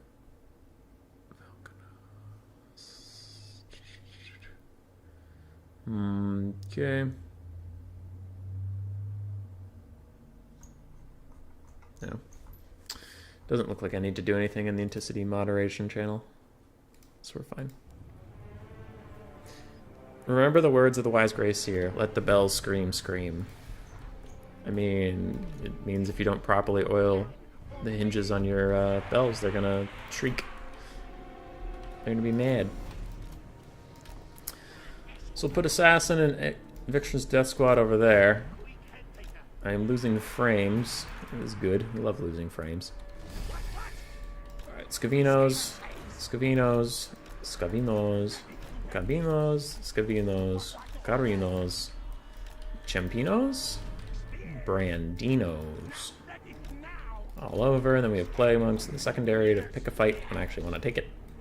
And we'll have the Council Guard, and then Queek and the Warlock Engineer hanging out next to each other. We will have 2 Hell Pit Abominations spread out, because otherwise they get in each other's way, and they are very sad. Have you tried taking Slingers instead of Spearmen? I'm wondering if they'd hold the same, put out at least some damage. They don't hold the same, but they do put out some damage. I've tried it before, but they don't hold the same, unfortunately. But not in this, again, in this match, I'm specifically not taking ranged assets because of the bingo card. Okie dokie. That's everything. Ready whenever.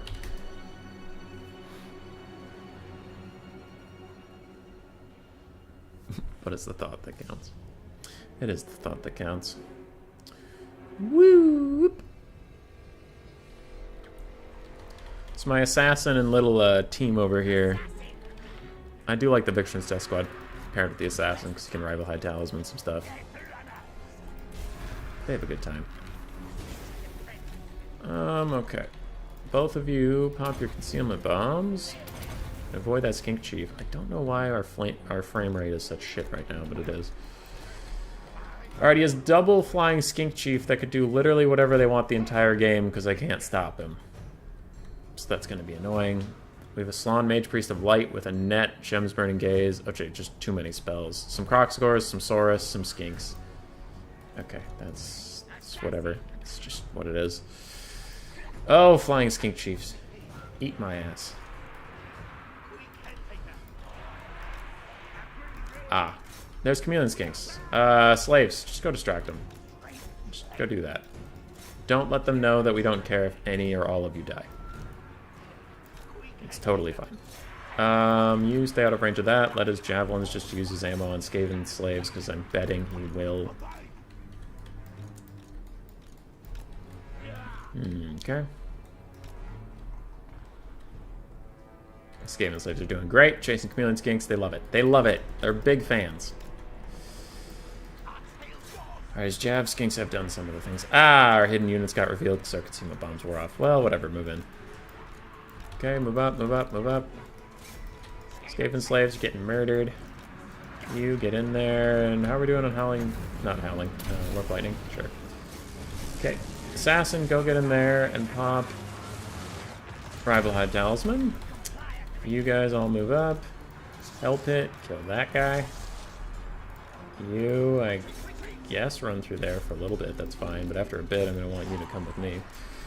Come with me, and you'll see. Yada, yada, yada, yada, yada. Okay, Queek, Warlock Engineer, it's time. Warlock Engineer, can you do that? Thank you. Get them all nice and buff. Look at them, 65 melee attack. Skaven slaves with 30, and Queek is going for that Slann ass. Never mind, he got netted. We just feel a little bit like fools now. Push through that banishment. We don't care about it. We don't give a shit about banishment in this house. How are my Skaven slaves doing? Oh, they're doing fine. Jason Chameleon Skinks all over. Is your net done yet? You're still netted? You're still netted. Ooh.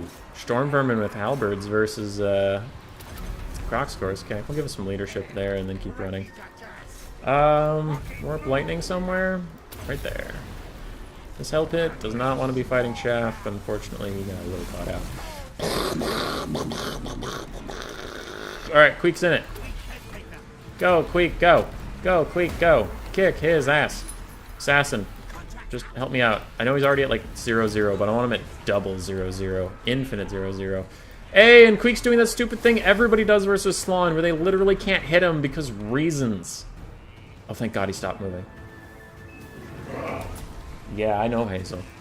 Slann are stupid, because if you're chasing after them, if they're even slightly moving, most characters on foot or on horseback just can't hit them. Like, they'll just miss all of their animations, and it's really bad. It's like real bad. Warp Lightning that. Queek's still chasing down the Slann. We're routing off all those guys. Come in here, Scavinos. Hazel, you're shaking a lot, bud. You're hitting some stuff with your brain, with your body. I don't know where these Skaven slaves are, but come back. Queek's chasing off that guy, but now Bastildon's about to get in his way. That asshole. Assassin, do what I can't. Finish the fight. Hell Pits are both having a very bad time. Let's get everybody back here except for the Council Guard. Council Guard can go help with that. Hell Pits, run! Run! Oh, God! They're all after you! Jesus Christ! Hazel, don't do it. Don't do it. Hi, buddy! Hi. Alright, we gotta win this game without our hands. We gotta win this game without our hands, because Hazel needs some love in her life. Okay, nope, I guess I don't get to click there. Hi, Hazel! Hi! I hope my Skaven can do it without me. Hi, buddy. That Hell Pit really needs a too horrible to die proc. And I'm just gonna hope that happens because my hands aren't on the keyboard. Die! No! Yeah, he got his too horrible to die. Hi, Hazel. It looks like they're doing okay. It looks like their Slann came back because I haven't been able to give Queek orders to go after his ass. And we're doing alright. Slann's gonna kill all my Death Runners. No, they're gonna move out of it. They'll dodge on their own. Hi, Hazel. You're doing great. You're doing great. Both the Hell Pits are still getting shot by Chieftains. They don't love that. We haven't touched the keyboard in like a minute. Hi, Hazel. Hi. Slot's back. He netted something. I can't see what it is. Oh, don't Sheb's Burning Gaze my help pit. He's just gonna get down there too horrible to die proc and armor loss you. Alright, Hazel. Can you get down now? I gotta play the game. Alright. Alright. We're done? We're done? Oh no. Oh no. Alright, quick. We'll get some orders out. Everybody go. Ah, shit! Okay. Well, I just moved them. Hi, Hazel. Hi. Hi, Hazel.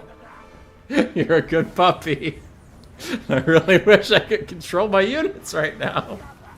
You're kind of at a critical point. Yeah, but you don't care about my units, do you? You just want love. Okay. Hi. Hi. Hazel. Hi. You're sweet. You're a sweetheart. Okay. Oh, no. Don't take the mic with you. Oh, boy. Oh, Jesus. Okay.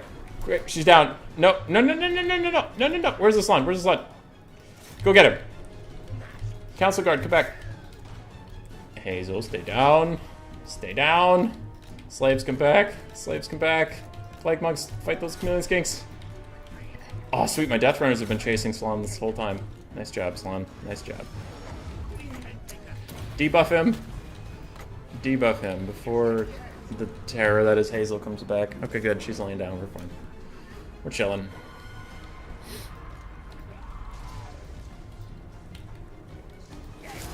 That's Karma back from scratching Doggo. Okie dokie. Double hell pits are going to chase down the Slan. Easy peasy. Easy peasy lemon squeezy. I do want to get in range so I can give them their leadership buff. They are going to kill that Slan, who's unbreakable. Oh, he cast the Light of Battle on himself. He's literally unbreakable. Okay. Cool. Warlock Engineer got routed off. Can't say I'm that shocked. And even when his unbreakable wears off, he's actually still just pseudo-unbreakable. He terror routes at 20 health. Slans, ladies and gentlemen. Slans. Okay. We're chasing off a bunch of things. We're doing alright. We're gonna win. Cool. Cool. Alright. Everybody who exists, except for those two that I just gave orders to, come here. Rally up. Alright. Army losses kicks in as the chieftains run out of ammo, shooting at hell pits all game. Oh, they killed one, those bastards!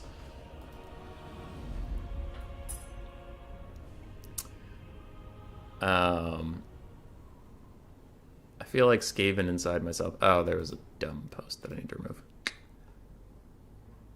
Okay, so that's where the chat was. Damn it, Queek, I vouched for you once. Don't do me dirty. I mean, he did okay. 1,200, and he was very helpful. Assassin really didn't get anything done, unfortunately. I'm thinking a lot of the value is going to be in the Plague Monks and the Death Runners. 655, 600? Oh, okay. And 2,200, yeah, Death Runners, yeah. Hell Pits also didn't do anything. We just ran this entire army out of ammunition, and the army lost themselves. That's pretty much what happened. Yeah. Okay. Imagine casting a spell that makes you fearless, then charging away from the enemy furiously. Yar. Okay, so I'll queue up to find another match. So we'll go over to Photoshop. And I did do Queek wins, and I did do Skaven no ranged. And to end out the stream, I'll do some Doom Wheels. We'll do some Doom Wheels and hope they pay for themselves. And then we'll call it a day. But that is the least amount of bingo squares we've ever gotten to get a bingo. Jesus Christ. Yeah. Okay. Yes. I forgot that quick battles can even turn into a 2v2. I haven't done one in forever. And I'm okay with that, dude. I feel like early Warhammer 2, or maybe even Warhammer 1, I got 2v2s more than I got 1v1s in quick battle, and it was just miserable. Because it was always laggy. Always laggy.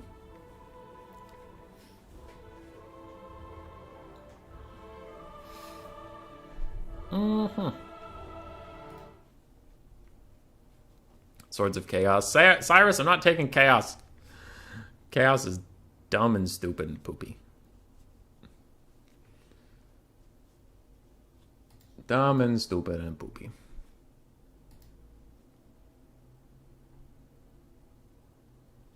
Number 2 ones. Okay, I'll check that out later. I got Rusty? Rusty? Yo. Okay. So we need Doom Wheels. Can I take 2 Doom Wheels and then ick it on his? No, we can't ick it on his, so we'll take him on his Doom Flare. We'll have Death Frenzy in that one. We'll get our Storm Demon. How many more Doom Flares will let us take? Just 1 more Doom Flare? Alright, I see how it is. So we're rolling Doomy. Can only take 1 more Brood Horror. Okay. I see how it is. We'll get some Rat Ogres, including the Pit Fighters, and we'll get some dogs. Yeah! This is a build. Now this is how you do it.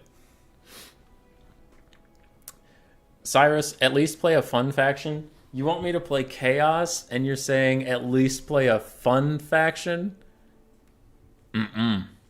Not today. Chaos is the second most boring faction in this entire game behind Lizardmen.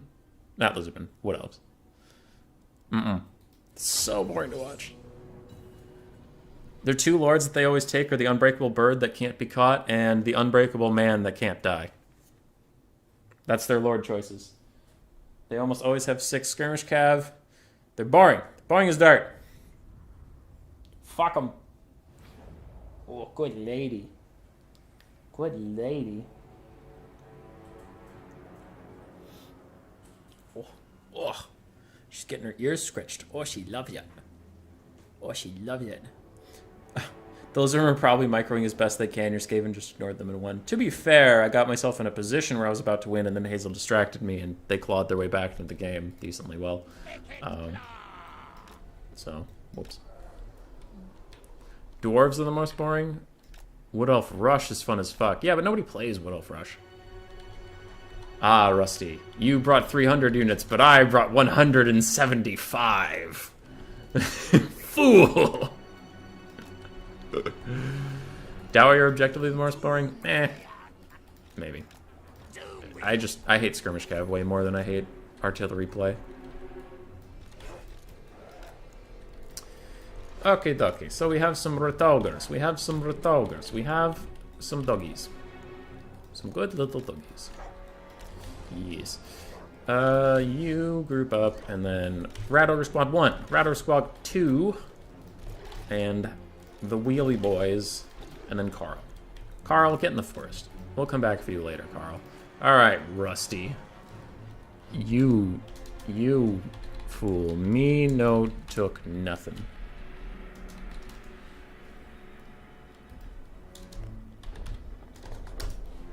Give him the big old smile.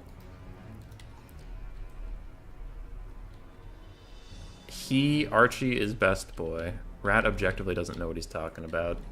Dude, you show me some interesting Chaos games and I will gladly cast them. But whenever I play competitive players with Chaos, it's just fucking 6 Skirmish Cav and Sigvald or Sorcerer. That's it. That's it. Oh god, it's Chaos Knights. Carl, come here. Hey, it's Archie. Nice. Oh, you think Fireball's cool? Well, I think Storm Demon's cool.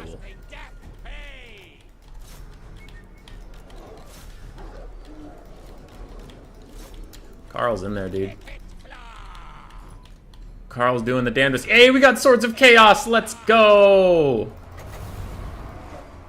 You canceled your cast? Okay, that's fine. Oh, because you can't overcast it yet. It costs too much mana. Okay, I'll do that. We have 1 engagement going okay. We now have this going better. Ooh, a nasty Burning Head is going to rout all my guys on that side. Oh, no. Oh, no. No one can move in there, and they're all dying horrifically. So we have this flank going okay for us. As Rat Ogres and Carl beat up on some Chaos Knights. We're never going to break. Oh, no. This is very bad. Ikit's already routing. Alright, we have killed 1 Chaos Knight. There are still some skirmishers, and that's very bad, so let's run over here and see what we can do. Run, run, run. Run, run, run, run, run.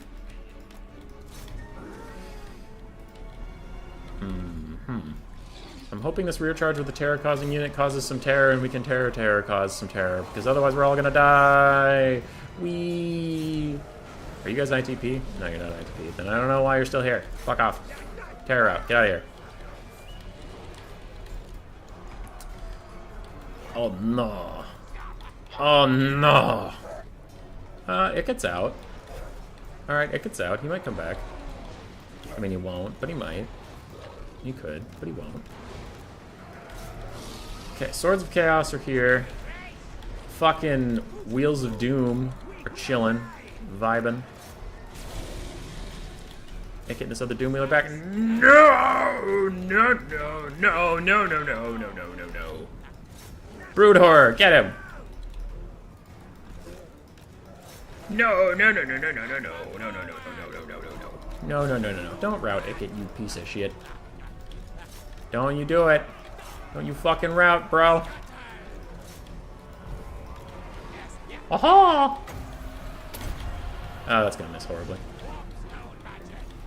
Burning Head's not really gonna do much damage to my troops, so I'm just gonna let it do damage to his troops. It does do minus leadership, which is bad. That's bad, okay. But Ikit's gonna run away. You guys are back somewhere. You guys are back somewhere. Okay. Ikit's running for the hills. I don't have a clear shot onto Archie, but I'm gonna hope that blasting it at this angle does a lot of damage to these Chaos Knights. Let's hope. Let's hope. Ah, he's just not gonna fire it. Classic. Okay. That's fine. Just don't fire, dude. Just don't fire. Just don't. Just don't. At this point, I don't even want you to. I don't even want you to fire. Fuck you. You're a piece of shit. Try to shoot. Try, try, try, try.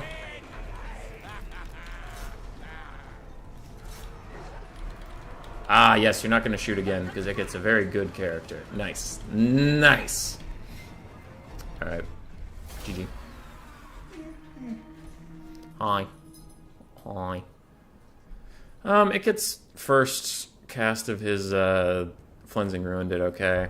Rat Ogres really underperformed. Chaos Knights did a lot of damages to him. Brood Horde didn't do great, and Doom players and Doom Wheels didn't do great. Well, Wheels of Doom did okay. Nice job, Rusty. Nice job. Yeah, Armored Cav is definitely not what Doom Wheels and Doom players want to fight at all. I was kind of surprised how poorly the Rat Ogres did. That was a little shocking. La GG, la GG. It's a Photoshop. Rusty brought us our Swords of Chaos. I'll go with red because of Skaven and Chaos. I don't know. They need more colors in this game. Doomwheel did not pay for itself at all. Lord dies in the first 2 minutes? No. A lot of stuff died in the first 2 minutes, but not my Lord. That's about it. So yeah, that's where we'll call it for the day. Yeah. I'm gonna go let this dog outside and then give her some love and attention. Goodbye, everybody. Sorry the stream was broken up into 2 parts. I don't know. YouTube is being dumb, but clearly it's resolved itself. So good. Yes, Hank Cyrus, that was a fun Chaos build, and that's clearly how all Chaos builds always are, and they're very competitive. Yup. Yep, those are competitive builds. I love seeing Chaos Knights every game like that. He said sarcastically, because you never see that shit. You see in Quick Battles. Quick Battles Chaos can be fun. Nice job, Rusty, making Chaos fun again. What does Ember Overlord want? Okay. I gotta check a rules thing now. Goodbye, everybody.